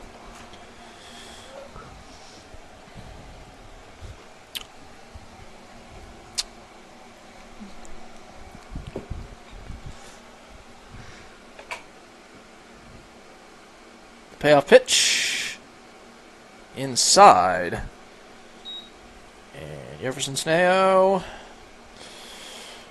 with the full count leadoff walk, and he's on to start the top of the 6th with Joel Peguero, the next batter in. Peguero, the top of the order, the top of the Warhawks order is 0 for 3. Or excuse me, 1 for 3. As he shows bunt but pulls back. And the count is 1-0 to him. As we're starting to see the sun kind of slowly take a turn, I'm seeing more towards the south of us. This pitch hit into left field, and I believe that one is gone, and it is. Over the scoreboard. Over the fence. That was a left shot. Center field. Joel Peguero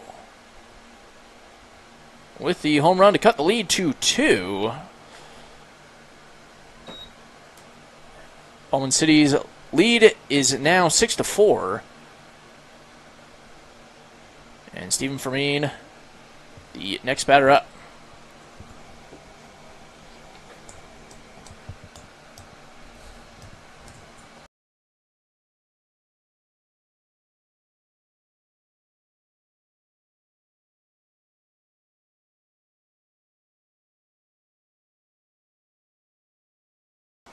Stephen Fermin, the next batter up after the home run.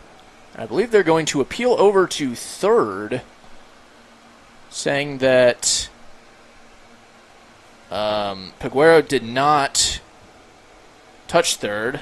I definitely am not sure. I feel like this is an open and shut case and somehow requires a conference by the home plate and field umpire, because I think both of them said safe. Not sure, though, but it was originally called safe, which is what it is.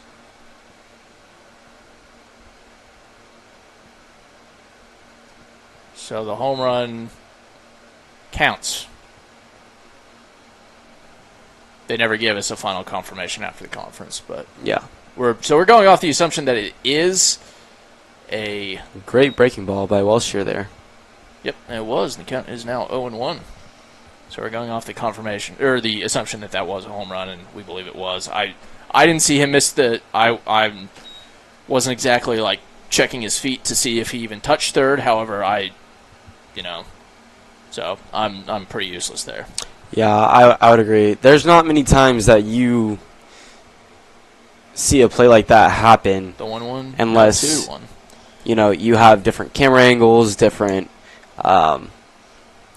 many more field umpires that obviously we do not have here. If there was an ump at third, the 2-1 check swung on, and Fermin didn't really even have to turn around for the ball to make contact with I think that was the handle of his bat. Handle or knob, either or. But the count is 2-2. This one hit past the glove of Cade Adams and into left field. Stephen Fermin on with a no-out single, which means the tying runner is now at the plate in Alex Allman. The first baseman, number 12, Alex Allman.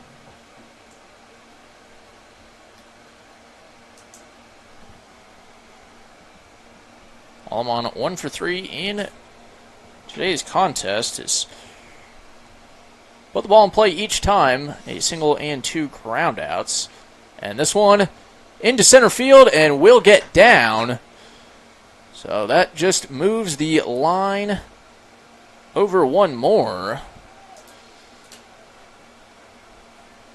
Great throw by Garcia to third, just to obviously ensure. As Gomez steps in as the next batter up. Gomez 0 for 2 with a ground out, a pop-up, however, a walk.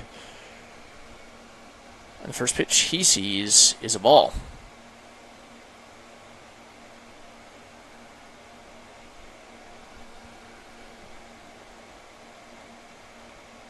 Fermin goes, and there will not even be a throw down to third. That also was a ball, so Topeka with runners at the corners with nobody out. Welsher throws over to first to try to catch Allman and will not find him. Count remains at 2-0. 2-0 hit into center field, and that will get down, or no, it will not get down, so a sac fly brings in third, and the lead is with one out. And Lane Wilkerson, the next batter up, who fouls first pitch off for strike one. Quick little weather update. Just to keep you guys updated whether this game could potentially cut short or not. The main rainfall now has been pushed back to 8:20. So I do anticipate this game getting through in time, unless there is some longer innings to come. But yep, and no matter what, this game has gone through 5 innings. Lane Wilkerson fouling this one off on the first base side. So whenever it gets called, I mean, unless the teams decide that they're going to pick this game up at a later date, it will have gone final. And I would imagine, whoever's winning is gonna push for it to go final. The winning ball just outside, count now 2-2, and the team that's losing is going to push for it to try and have a restart, and I see both sides of it. I do as well. 2-2, fouled. The count now 2-2.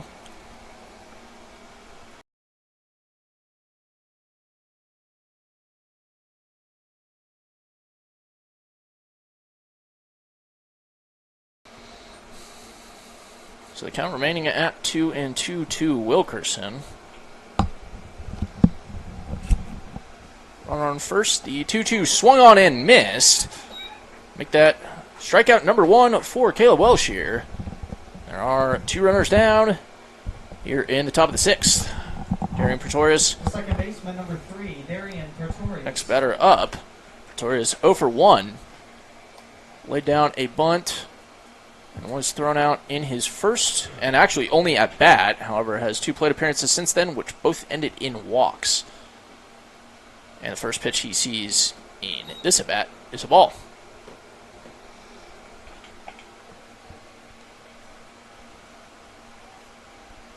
One and 0, fouled off. Out of play. 1-1.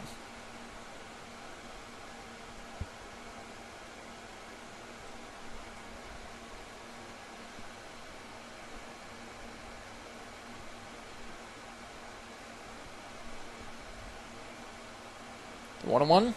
High. 2-1.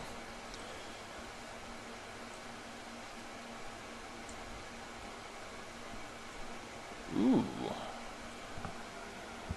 The 2-1 shot foul on the third base side. The count even at 2-2 with 2 outs. Fun little pick in the NHL draft. The now called the Utah Hockey Team, Hockey Club, whatever their name is. They drafted TJ Ginla as the 2-2 just high, and the count goes full. TJ Ginla, son of NHL great and Calgary Flames great Jerome Ginla. The payoff pitch, low. Ball 4. Topeka has themselves a runner back in scoring position with 2 outs. And Damian Angel, The catcher, number 8, Damian Angel. the next batter up.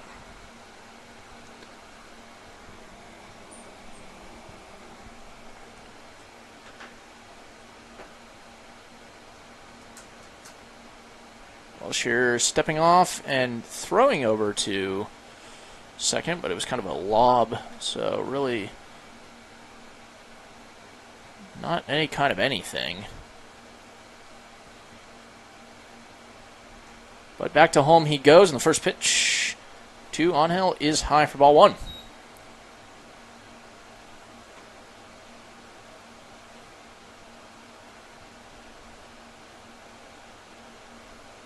The 1-0, high again. Count now 2-0.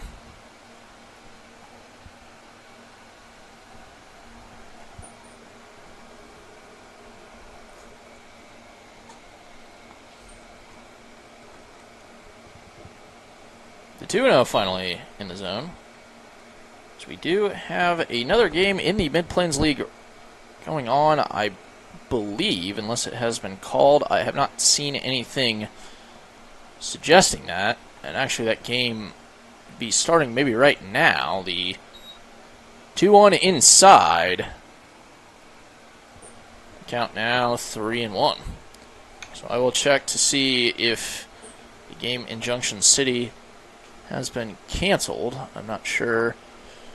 The 3-1 fouled off. Count now 3-1. Okay, so that game has been canceled due to weather. So this is, in the words of John Rothstein, a standalone game.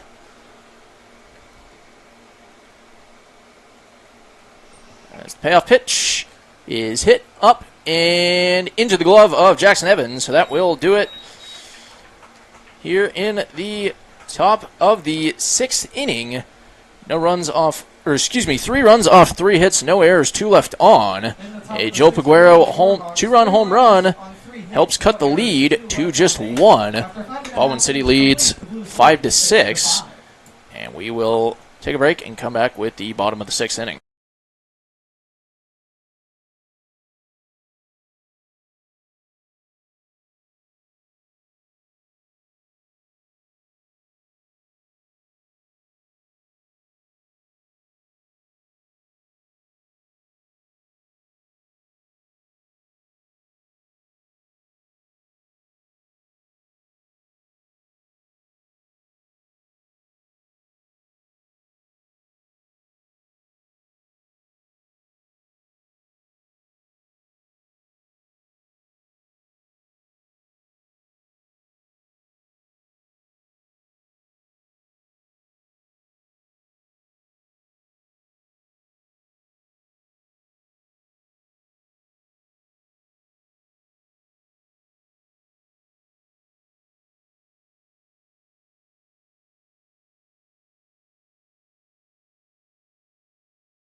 Marquis Williams leads off the bottom of the 6th inning.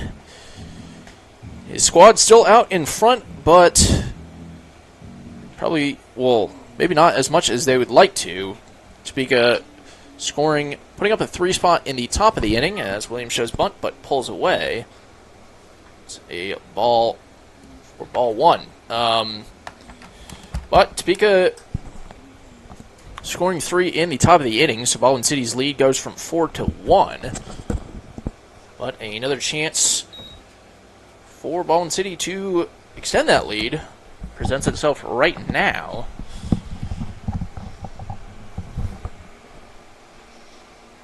Marquis Williams 1 for 3 in tonight's game. Had a double to lead off the game, actually. He takes and he sends this one past the glove of Joel Peguero at first. So Marquis Williams on with a leadoff single.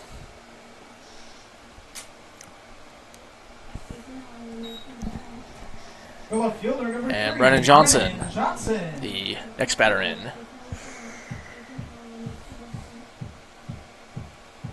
Johnson 2 for 3 in this game with a single and a double and a ground out, all to the right side. So it's he really likes, I guess that side, likes to pull the ball as a lefty. Yeah, but takes the first pitch out. Without Will, he does like to protect the plate.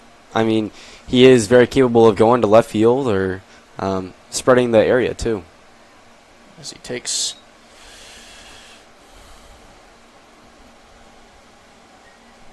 that in there for called strike 1. So the count is 1-1.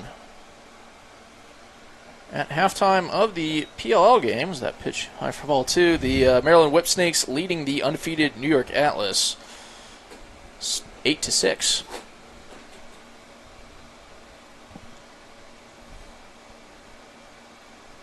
course, the indigenous, it is I want to make sure I get this right. It's Indigenous Heritage Weekend in the PLL as Williams throws caught sleeping. There was a throw back to first. I kind of thought he was out. However, he was called safe. I think he might have slid with, lifting up his right arm to get his left in time. And, I mean, the field umpire was in a pretty good position to make the call. That will be Jose Suero out to talk to our home plate umpire about it.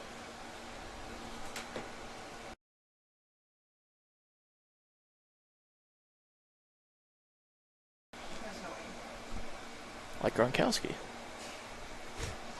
But either way, Williams is safe.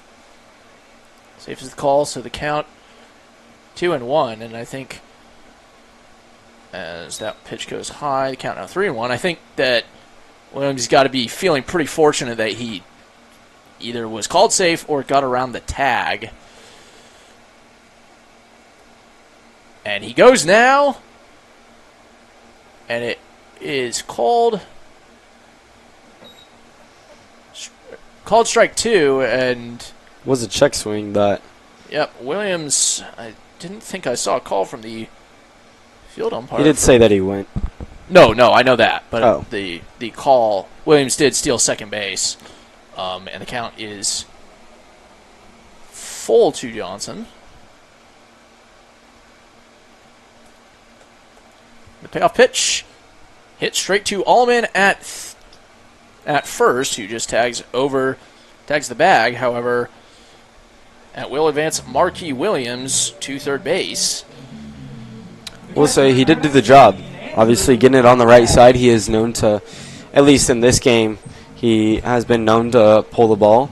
And so just keeping it on that right side to allow Williams to get around is what you need to do.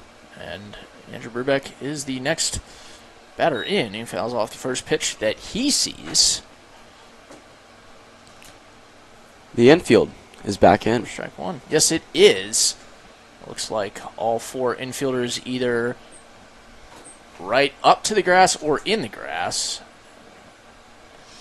As that pitch high for ball one, and I don't know if they're looking for some kind of trying to prevent some safety squeeze for, to get Williams home. Obviously, he has the speed, but I'm not sure that Brubeck has the speed to bunt. He takes this pitch high for ball two. I think Brubeck has definitely enough power to, hit a nice liner through the infield. And obviously, with the infielders in, he takes that pitch in there for strike two. 2-2 the count now. With the infielders in, they obviously have less margin for error, as the ball is going to get to them, a split second quicker. Right. So it is kind of a gamble as White throws over to third. Cannot get Williams. Actually, Peguero is pretty far off the bag, but he kind of got into a catcher stance and blocked that. Yeah. You don't really often see that from an infielder. I mean, batted ball or something like that, but not usually in a pickoff attempt. But this one hit to Allman at first. He thought about going home to get Williams. Eventually realized that would not be in time. Thought he could get Brubeck at first. However, the throw was awry, and so Brubeck advancing to second. Marquis Williams in.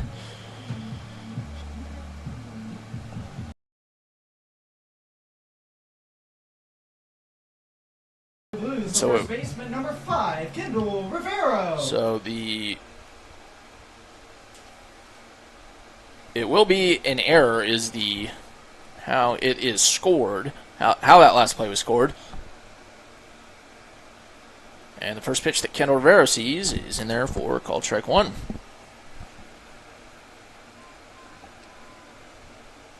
Rivero 1 for 3 in tonight's contest as he check swings, but he did go around, so count quickly 0-2.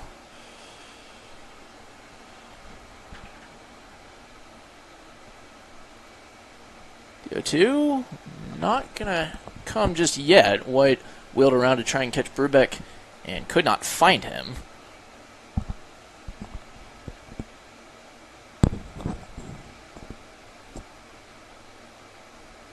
So the 0-2 outside, and the count now at 1-2.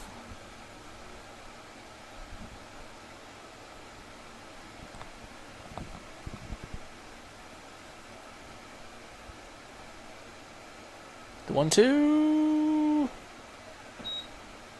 outside, and the count even at 2-2. Onel did a decent job of framing it, however, it did not change the opinion of the home plate umpire. Just and the 2-2 now swung on and missed, and now Baldwin City with 2 outs after the strikeout for Jared White. Strikeout. So 2 outs now, and in steps Cade Adams.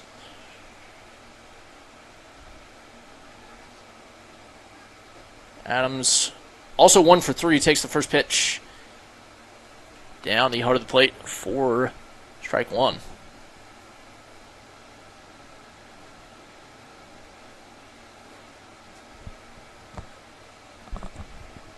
The 0-1 breaking ball swung on and fouled into the fence.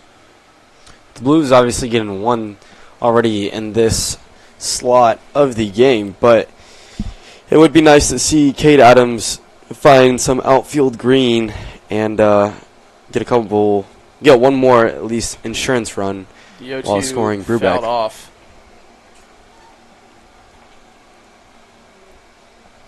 So count remains at 0-2.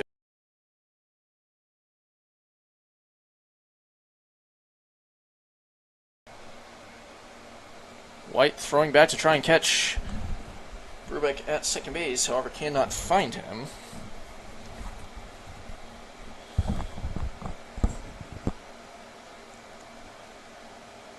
So the 0-2 swung on and missed, and that'll do it here in the Bottom of the 6th inning, 1 run off 1 hit, 1 error, 1 left on.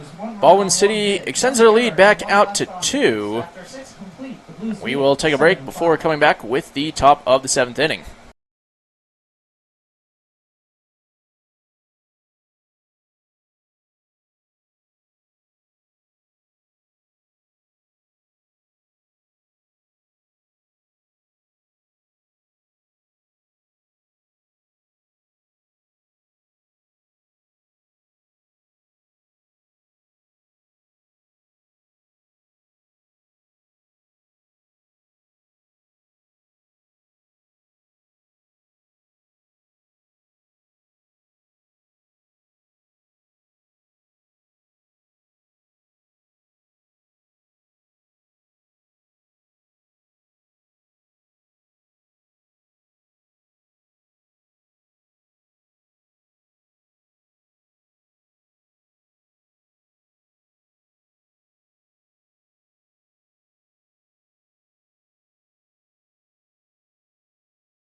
Alex Levkov leads off the top of the 7th inning for the Topeka Warhawks. They currently trail 7-5 as first pitch Levkov sees is skied into the air and caught by new left fielder Tyler Tamez. There is 1 out, and that segues in perfectly to what we were just about to get into. A pretty much all-new look, not all-new look, but mostly new look for Baldwin City. Manager Tanner Kilmer making his customary 7th inning mass substitution as Jefferson Teneo takes the first pitch in there for called strike 1. Speaking first, as this one up into the air again, and Tyson Grammer is calling everybody off, and he makes the grab. So there's 2 away. So hopefully I can get through all this before the end of the inning.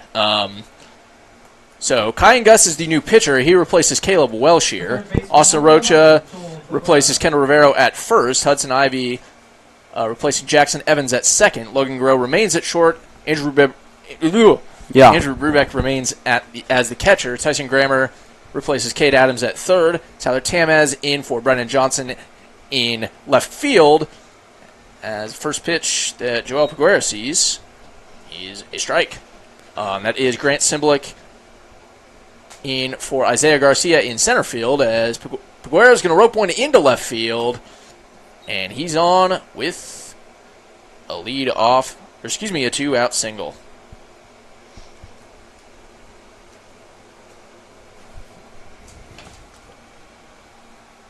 And then finally, it is Luis Comunez in right for Colton Howerton.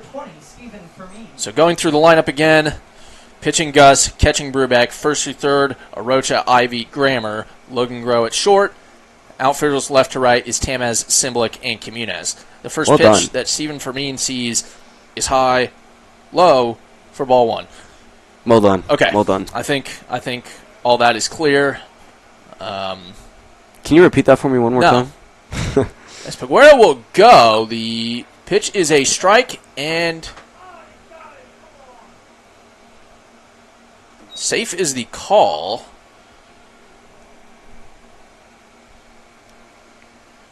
So unfortunately, I believe Brett, you can use your words. Yeah, I would think that Peguero definitely got under it. It was a little high throw by Brubeck, but Ivy made the tag just a little late, and Peguero was able to slide under that. But the count is 1-1. Topeka with a runner. That runner being Joel Peguero at second. And Gus will go home. This one hit to past the glove of Tyson Grammer. And I believe Peguero, he's going home. The throw was not cut for being charged to Tyson Grammer. And Stephen Fermin replacing Peguero at second base. That was a huge call to send Peguero. Obviously. Yep, and it ended up paying off. Yeah, it definitely did pay off. Me personally, if I was coaching third, I don't think I would have sent him. But with 2 outs, I mean, you got to take some big risks. And 2 outs with high risk, high stakes. Down to, I mean, they still have 7 outs to play with. Yes. It's the same amount as the first pitch that Alex Alleman sees is a called strike. But yeah, obviously scored the run, so the deficit back to what it was, cut to just 1. And the 0-1 is, they're going to do the same with Fermin, and I'm not even sure there will be a throw home. There is not, so this game is tied at 7 apiece. In the 7th inning. Yes, it is. Via the 2-out single by Alex Alleman. And in steps Sean Gomez.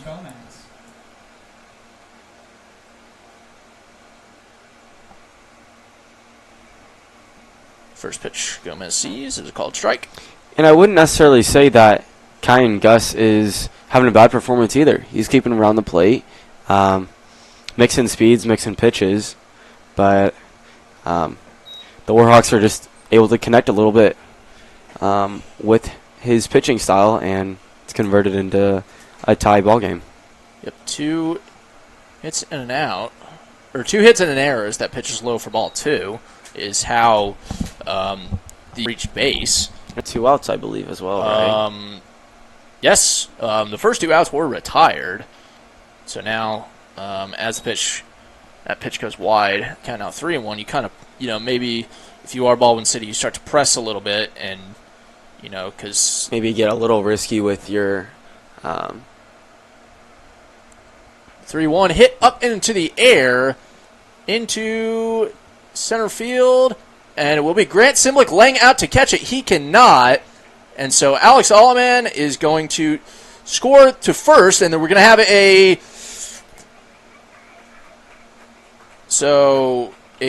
double. So that scores the run, a double by Gomez, and he's out trying to stretch that into a triple. He did see that third base was not being covered by Grammer. It was just a foot race at that point, and Grammer won. Yep, but 3 runs off 3 hits, 1 error. I believe that none left on. Topeka scores 3 to take the lead. The score is now 8-7 in favor of the visitors. And we will come back after the break with the bottom of the 7th.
Leading off the Luis bottom Jimenez of the leads Blues, off right the fielder number 9, Luis Jimenez. bottom of the 7th inning. Baldwin City currently trailing for actually the first time, as Jimenez, first pitch that he sees is into center field. It will be Stephen Fermin under it. One away quickly in the bottom of the 7th inning. The shortstop, number 11, Logan Groh. Quick update from the Royals versus Guardians game. It is currently tied 1-1 in the bottom of the 2nd. Jose Ramirez started off early for the Guardians, hitting a solo 436-foot no-doubter home run to right. That's a lot. Is that pitch in there for? And then 1-1. Just to top that off, just now was Salvador Perez foot homer That's even to further. center. Oh, make that 2-2. And just updated, Ana Renfro just hit a solo shot That's a lot of home runs. to just take the lead 2-1 in the bottom of the 2nd with no outs. 2-2, low again. Count now full. Another update that I think the viewers would like to hear. What's going on with the weather? The weather. Well, I'm glad you asked, Joe. When's this storm about to roll in? The sky's getting darker. The 3-2 called strike 3. So 2 batters, 2 outs. The second baseman, number 26, Hudson Eif.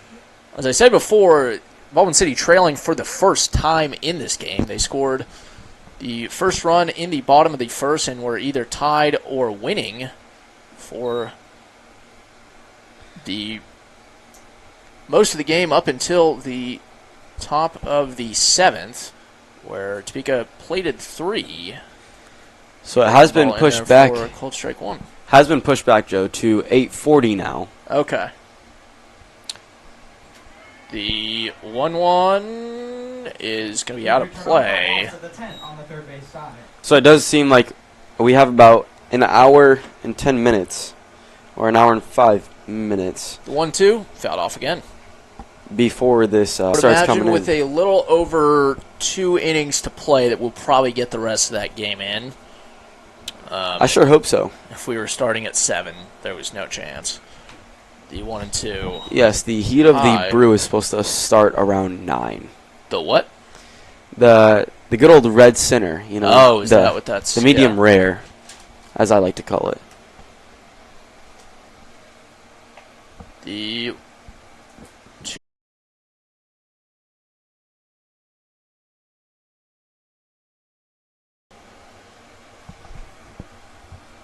The lights off.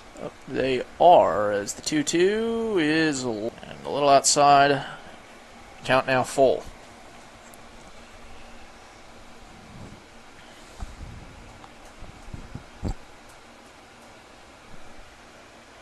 The full count. Good eye by Ivy. Outside, he kind of thought about it for a second. Definitely did. You could see him reach. And I did just realize that I only talked about the rain for that. That What was we kind are of what about. I was. But it is slowly starting to go down. 85 feeling like 92, so it's slowly starting to decline. But around the time that the storm is supposed to hit, it's supposed to get around, I'd say 1 to 2 degrees lower. So it's still going to be a pretty muggy storm. As the count after Grant Simblick swings and misses, the count is now 1-1.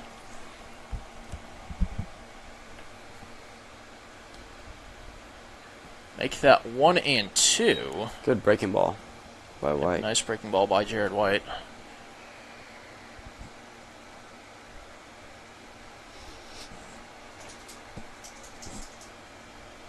So the 1-2 swung on and missed. And that'll do it here in the bottom of the 7th inning. No runs off, no hits, no errors. 1 left on. No runs on no hits, no errors, and 1 Topeka left on base. preserves their lead at The Warhawks lead it 8-7. 1. And with that, we will take a break and come back with the top of the 8th inning.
Lane Wilkerson leads off the top of the 8th inning for the Topeka Warhawks. I'm not sure if you viewers could see that, but Wilkerson fouled it off on his first swing, and then on his backswing, he actually fouled it off again. Oh, I did not even see that. So, I don't know. Do you consider that 2 strikes? Is it a double foul ball? So in cricket, that would actually be an out for hitting the ball twice, as the 1-1 is higher for 2-1. That would be interesting to implement that into baseball, but I think it only might counts be as different one. since as that pitch once again high and right at Wilkerson. I think it might be a little different since the ball automatically goes dead after the first one, since it's a foul ball. Yes. But maybe if you kind of knew as this one finally hits Wilkerson, and he's on the hard way, but Topeka has a runner on with nobody out. But maybe if you knew the ball was going to go fair. The second baseman, number 3, Darian Pretorius. I guess that'd be kind of difficult. It's harder to implement in baseball, Yeah. I think. But Darian Pretorius, the next batter in, looking to extend this Topeka Warhawks lead, which they just took in the last inning. Pretorius shows bunt, pulls back. However, that will be called strike 1. Joe, did you ever pitch when you played baseball? I took pitching lessons, but no, I never got in a game. I will tell you, when someone shows bunt, there's just something that kicks in a little extra adrenaline rush to throw that pitch. I would imagine.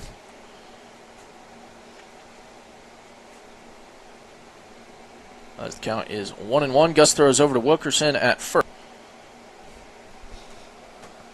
So the count will remain at 1 apiece.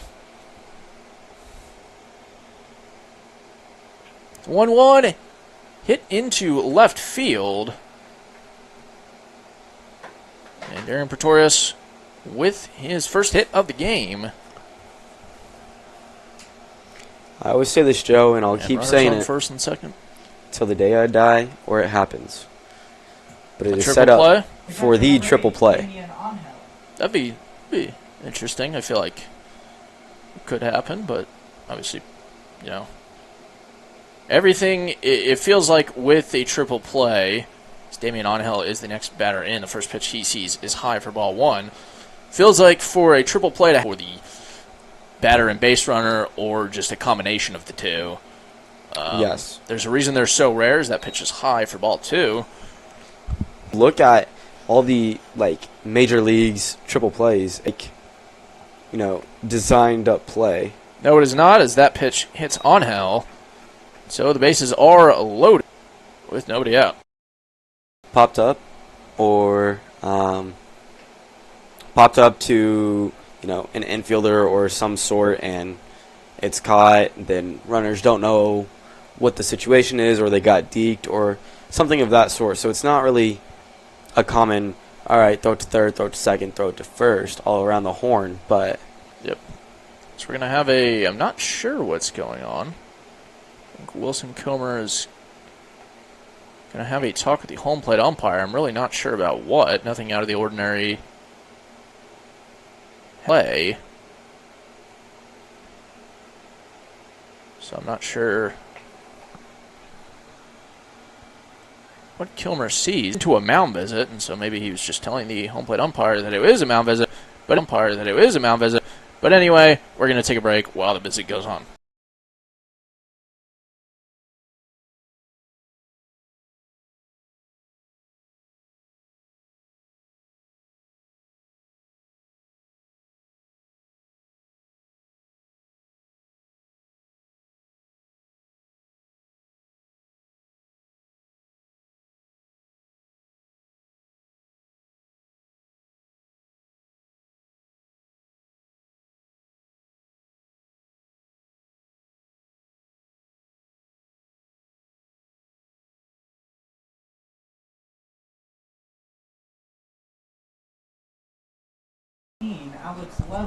Alex Levkov, the next batter up after the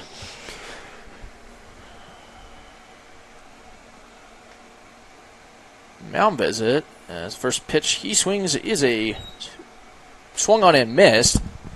Kind of a dream scenario if you are Topeka. You have bases loaded with nobody out. The lead is just 1 currently as Levkov takes another big cut and just the same result as the last one. Strike 2. The big thing I think about, though, Joe, is the Blues have definitely gotten through this before. It's not uncommon to see the bases loaded with no outs and the Blues get out of it. So, yep, but the count 1-2, and Levkov swings and misses. So there's out number 1. So I think you're maybe a little more. You're breathing a little easier if you are Baldwin City. Then you are one double play away from. Yeah, obviously triple play nearly impossible. A double play within the realm of possibility, especially with forces at every base. And I believe Teneo is actually going to switch to the right side as he fouls off. It just dawned on me that he is a switch hitter. Yeah, it just dawned on me as well. Yeah.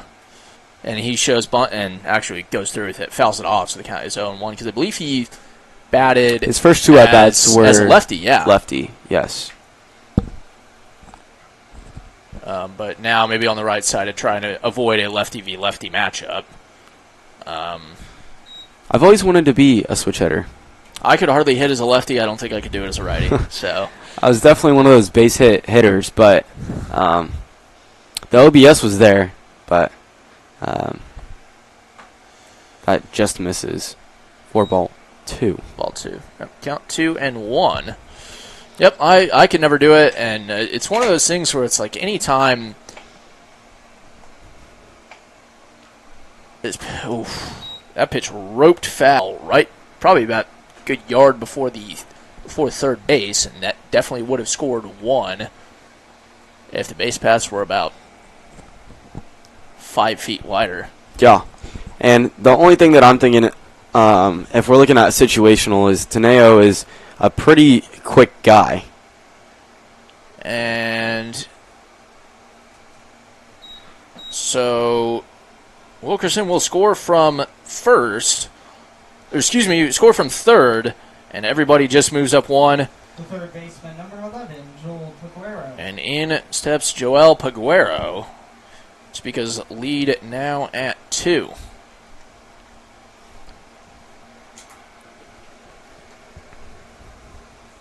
First pitch Paguero sees is high and outside, 4-1.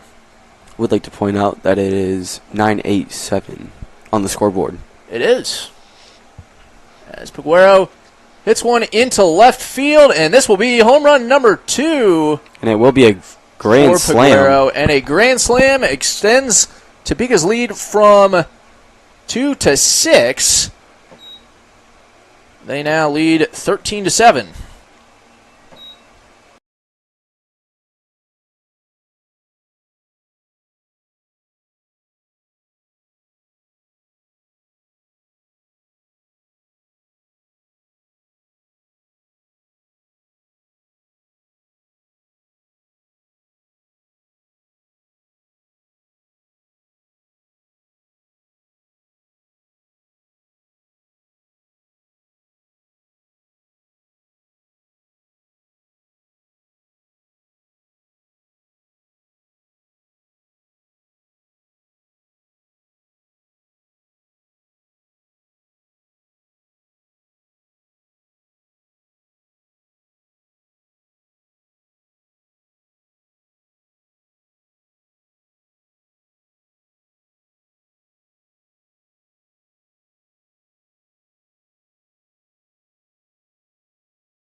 Stephen Fermin is the first batter up for the Warhawks that new pitcher Danwar Muskerkin will face.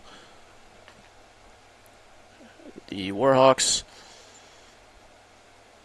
currently leading now 13-7 after a grand slam by Joel Paguero in the last at bat.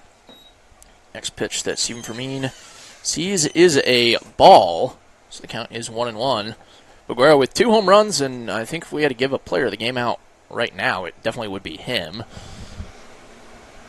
But we have to get through this game in the first place, and this pitch hit high into the infield, and it will be Hudson Ivy making the grab. So 2 outs now in the first baseman number 12, Alex Alleman. the top of the 8th inning. So it is Alex Alleman, the next batter up, and a couple final pitchers' lines to read. First, Caleb Welsh here. Caleb Welsh here, 1 inning pitched, 8 batters faced, 3 hits, 3 runs. All 3 of them earned, 2 walks, 1 strikeout.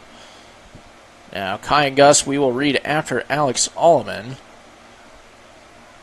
First pitch that Alleman sees is a strike.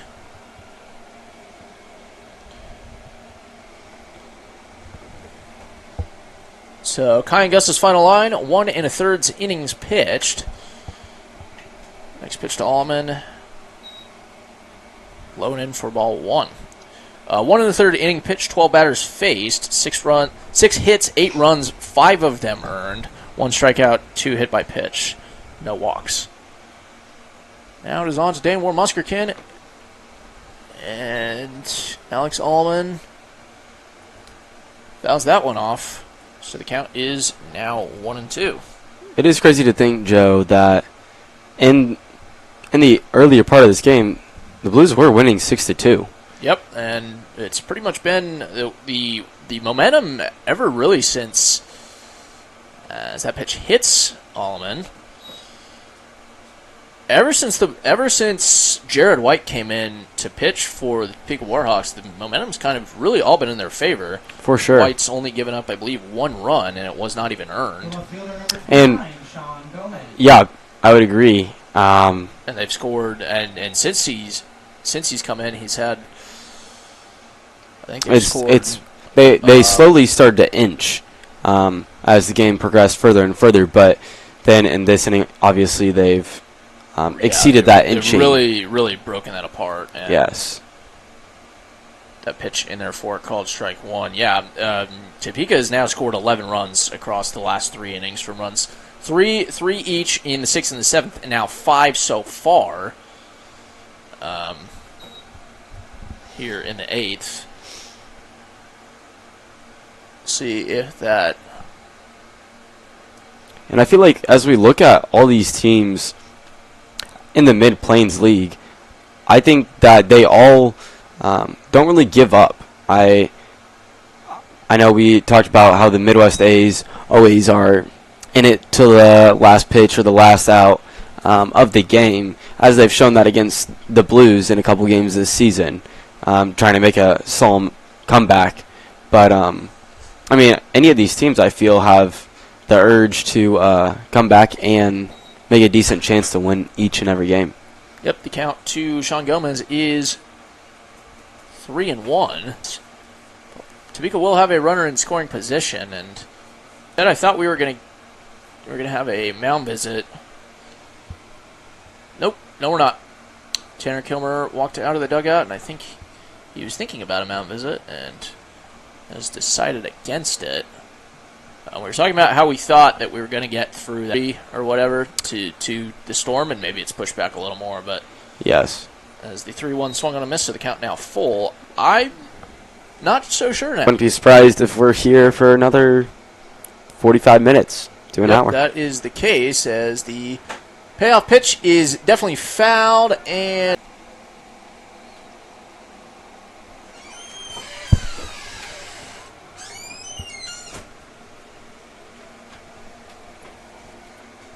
any different from in here?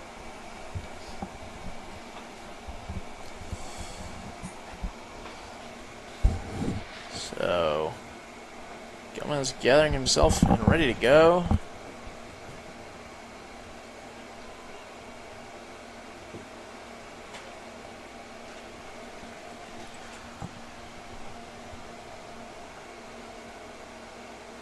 Payoff pitch. Fouled off. So, second straight foul ball for the payoff pitch, and we will have a third crack at it, and it is possible that third time's the charm for somebody. If it's ball 4, Topeka with runners at first and second. If it is strike 3, that'll be the end of this inning.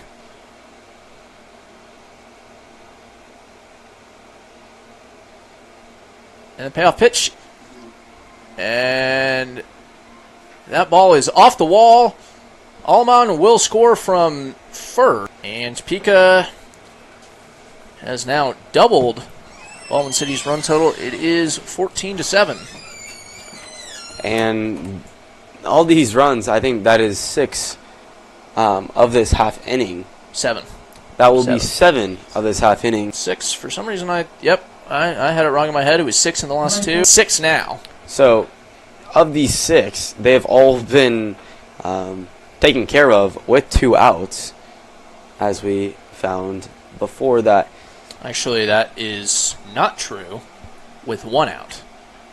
As that pitch hit into the air into center field, and Grant Simblick will make the grab. So that'll do it here in the top of the 8th inning. 6 runs off 4 hits, no errors, 1 left on. Topeka extends their lead and then some. They now lead 14-7 as we go to the bottom of the 8th inning.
Elijah Kincaid leads off the bottom of the 8th inning.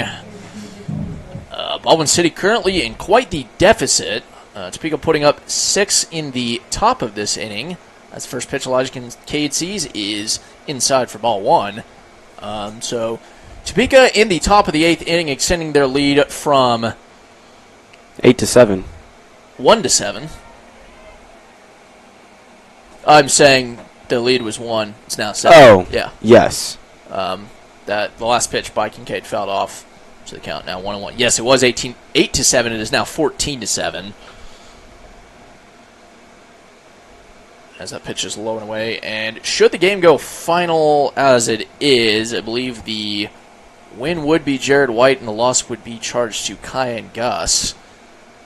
However, obviously Baldwin City going to try and do something about that, but Kincaid takes that pitch in there for called strike 2.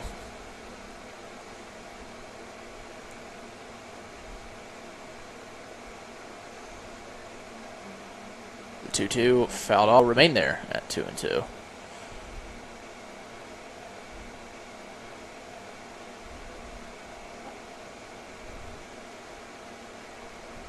Once again, fouled off. So we will remain at 2-2. 2-2 with 2 fouls at 2-2. Wow. So 6 pitches total. There's no square or cube root with that. The 2-2 hit up into the air, and it will be shallow enough for Darian Pretorius to make the play. Does 1 out here in the bottom of the 8th. And I believe, and you can correct me if I'm wrong, but I believe most of these guys, it is going to be their first at-bat of the night. Yep, for the most part. Tyler Tamaz, it is his first at-bat. Andrew Brubeck is on deck. Should one of these get to left field and off the fence. Tamaz is in with a 1-out double. And Baldwin City might have life. They have a runner in scoring position with 1 out, and it will be Andrew Brubeck, the next man up. And so what I was saying was, should one of these guys reach base safely, Austin Arocha will be... Arocha is now on deck. He will be making his first. Yes. Because I believe the only guys that were continued in the lineup were Brubeck and Garreau. Yep, I believe so. As Brubeck fouls this one off, out of play. So the count 0-1. It was Brubeck, Garreau, and yep, that's it.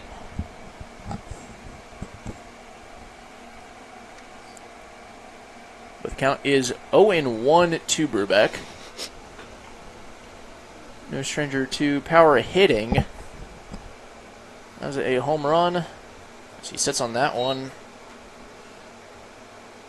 I guess he didn't sit on it, but took it all the way. So the count is 0-2. 0-2 fouled off. And their count will remain at 0-2.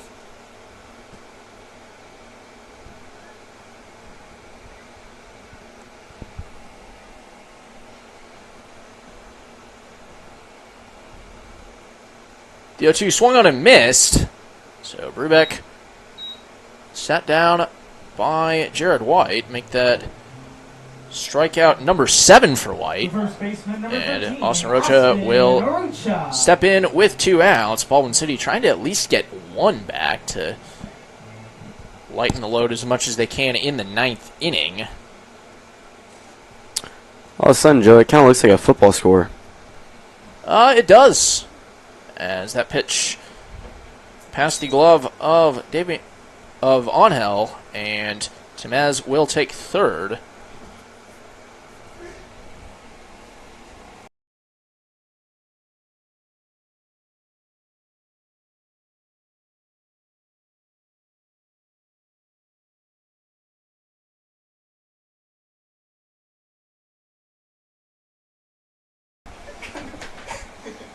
The 1-0 hit up into the air, and it is, I believe, Darian Pretorius under it, and he makes the grab. So that'll do it here in the bottom of the 8th inning. No runs off, 1 hit, no errors, 1 left on. The score is still 14-7 going into the final inning of this contest after the break.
Darian Pretorius leads off the top of the ninth inning. Second baseman number 3, Darian Pretorius. A new pitcher for Baldwin City is Tyler Tamez.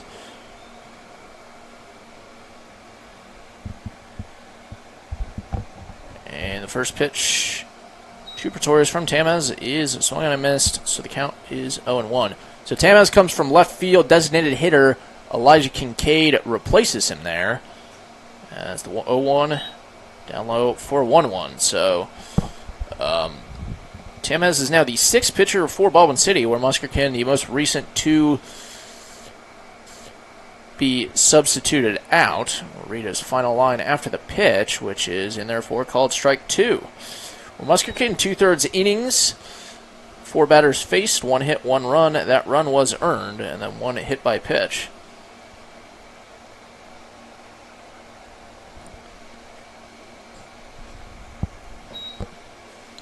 One, two, line outside, so the count.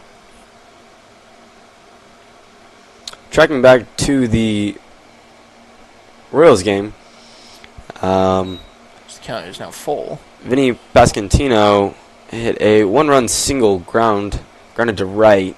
That would score one, making the score 1-3 or 3-1. Fouled off. And then after that, Perez also hit a 1-run single to make it 4-1. It's the payoff pitch. Low for ball 4. And then just to top it all off, MJ Melendez would also continue the streak and hit a 1-run single to extend the lead to 5-1, and it will be the end of the 5th for that game. Or end of the 3rd, my apologies. First pitch by Damian Angel. Or first pitch to Damian Angel is way outside, so make the count 1-0, and Pretorius easily takes second base.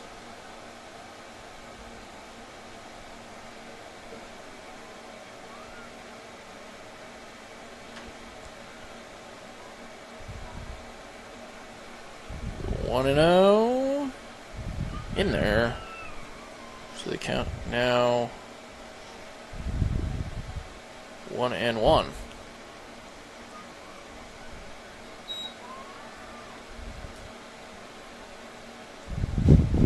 That pitch fell off, so the count 1-2 now to Angel, who is 0 for 3 in this contest.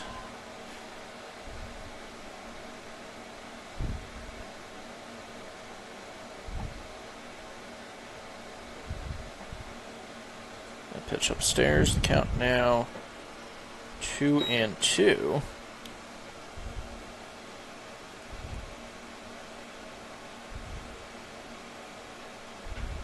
And the 2-2 hit straight to Tyson Grammer at first. The throw over there is in time, so that'll be 1 out now on the board for Baldwin City. Pretorius stays at second base.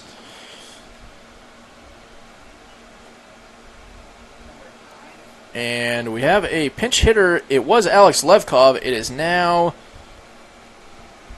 1 second, and we will get you his name. That is Corbin Evans, replacing Levkov as the DH. The first pitch that Evans sees is low for ball 1. Your attention, please. Now pitch hitting for the Warhawks, number 9, Corbin Evans.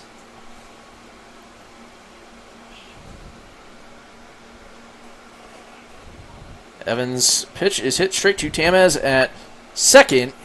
That throw is in time. Pretorius goes to third. They try to catch him there. They do not. So Pretorius at third now, but at least one runner is retired. Shortstop number 4, Jefferson Teneo. Which brings up Jefferson Teneo.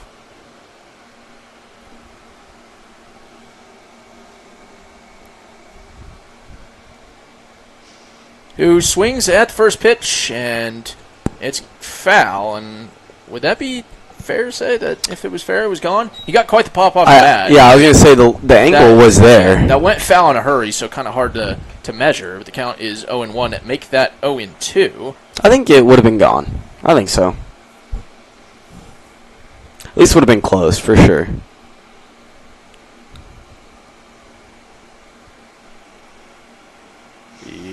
0-2, low into the dirt for 1-2. Good pick by Brubeck.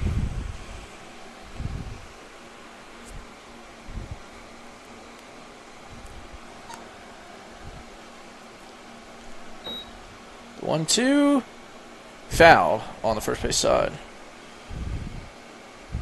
And finally, in the first PLL game of the evening, the Maryland Whipsnakes have dispatched the New York Atlas. So I believe the Whipsnakes move to 2-3, and the Atlas fall to 4-1. But the undefeated season is over for the club from New York, as that pitch is low for ball 2.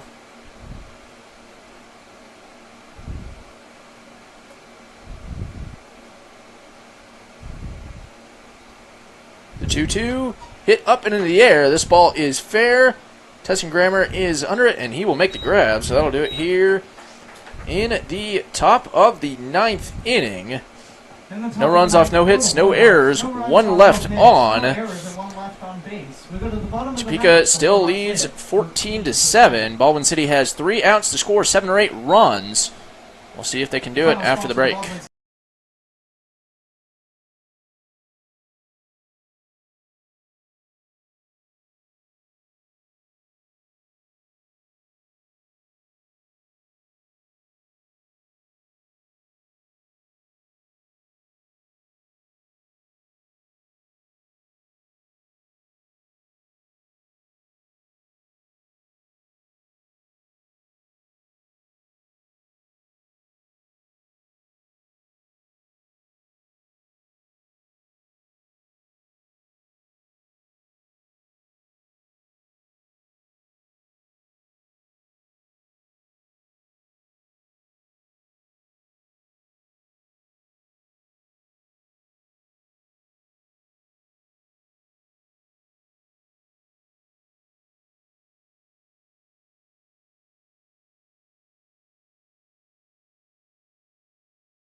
Tyson Grammer leads off the bottom of the 9th inning. Baldwin City in quite the hole. Once leading by as much as 4, they now trail by 7. First pitch that Tyson Grammer takes from new pitcher Xavier Conas is a strike. And this one right up, probably about as close as Grammer, or the ball, probably right at as close as he can get really to close. Grammer. Yes, that. But the count is 1-1. Make that 2-1. That pitch high. Sometimes the words aren't wording. It's most of the time it's happening again. The Yep. words, the brain and the mouth are never in tandem as that pitch is low for ball 3, or they often are not. That presents itself a problem.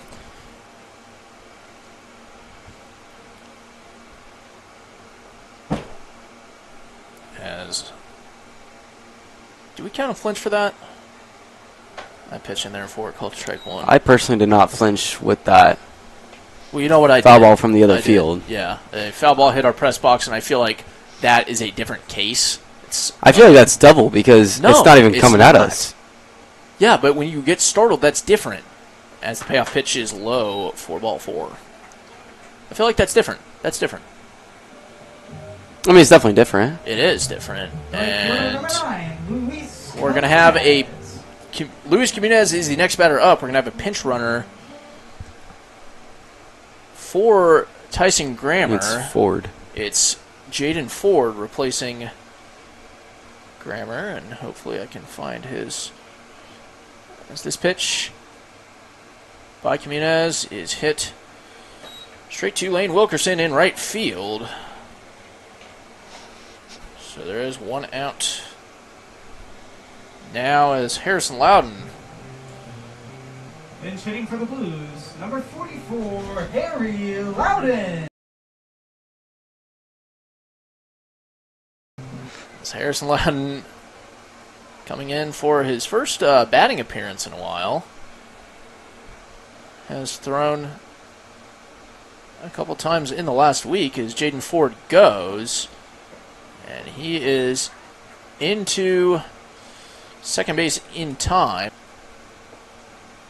And the pitch was a ball. So the count now 1-0.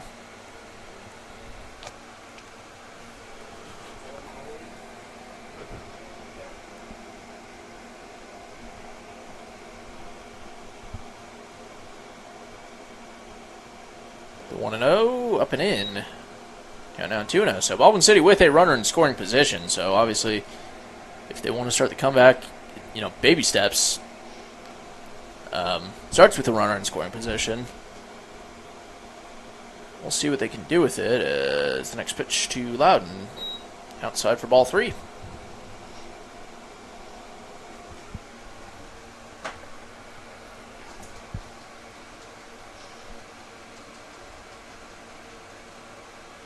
Three and 0, low and away. And Harrison Loudon works himself a 4-pitch walk. And he is on for, I believe, the first time of the season. The second baseman, number 26, Hudson Ivy. And in steps Hudson Ivy. Ivy 0 for 0. In tonight's game so far, I believe he walked in his one plate appearance. And he will now be hit by pitch, so I think that definitely cements him as the hit by pitch leader in the Mid-Plains League. What an accomplishment. He's worn quite a few. And Cesar loaded for Grant Simlick. that one was definitely not one to forget, as that hit him square in the back. Yep, and we're going to have a mound visit by Coach Jose Suero. And with that, we will step aside for just one moment.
Grant Simblick is the first pitcher that Diego Soto will see, so it is a new pitcher. Xavier Conas, his day is done. However, his stat line is not final until either the runners from first through second. This pitch hit, foul. So count now 0-1. So all three base runners those runs will be charged to Conas should they score. However, right now he's at a third inning pitched, 4 batters faced, 2 walks and a hit by pitch. I will say that swinging bunt, I don't know if the Warhawks wanted that to stay fair because Ford wasn't really sure what to think of that swinging bunt, and so it's a little delayed by the time he was able to go. And the 1-0 is hit into center field. That will be caught by Fermin. There's going to be a play at the plate, and the throw is offline. So Baldwin City scores It actually hits Ford. And Loudon's coming from third, and he is out. So that'll end the game.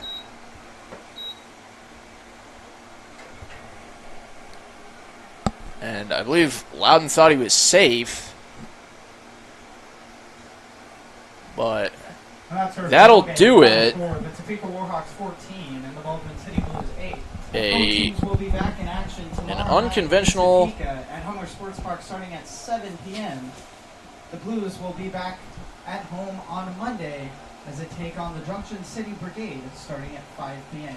Until then, so that'll do it. Baldwin City gets 1 back, but it's not enough. 1 run on no hits, no errors. 1 left on. Topeka takes this one by a score of 14-7.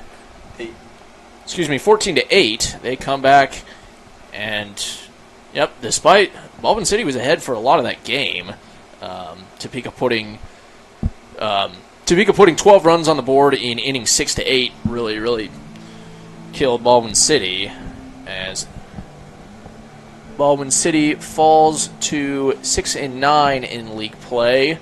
Topeka improves to, I believe, 9-6. So that'll do it for us tonight. These two teams will meet again tomorrow at 7 p.m. at Homer Sports Park in Topeka. That game should be should go on. I don't think we have any weather issues there, but that is true. It's possible the field doesn't drain. But that game is scheduled to go on. And we will not be on the call for that. You can find that game on the Topeka Warhawks Game Changer. We are back on the call on Monday, July 1st, as Baldwin City hosts the Junction City Brigade in a doubleheader. Time on that is TBD. I'm not sure if it is 5 or 5:30, but it will be one of the two. But if not, that'll be it for us. Thank you all for listening. Thank you for bearing with the frame rate issues and all that, technical difficulties. Hope you have a good night and stay safe, and we will see you next time.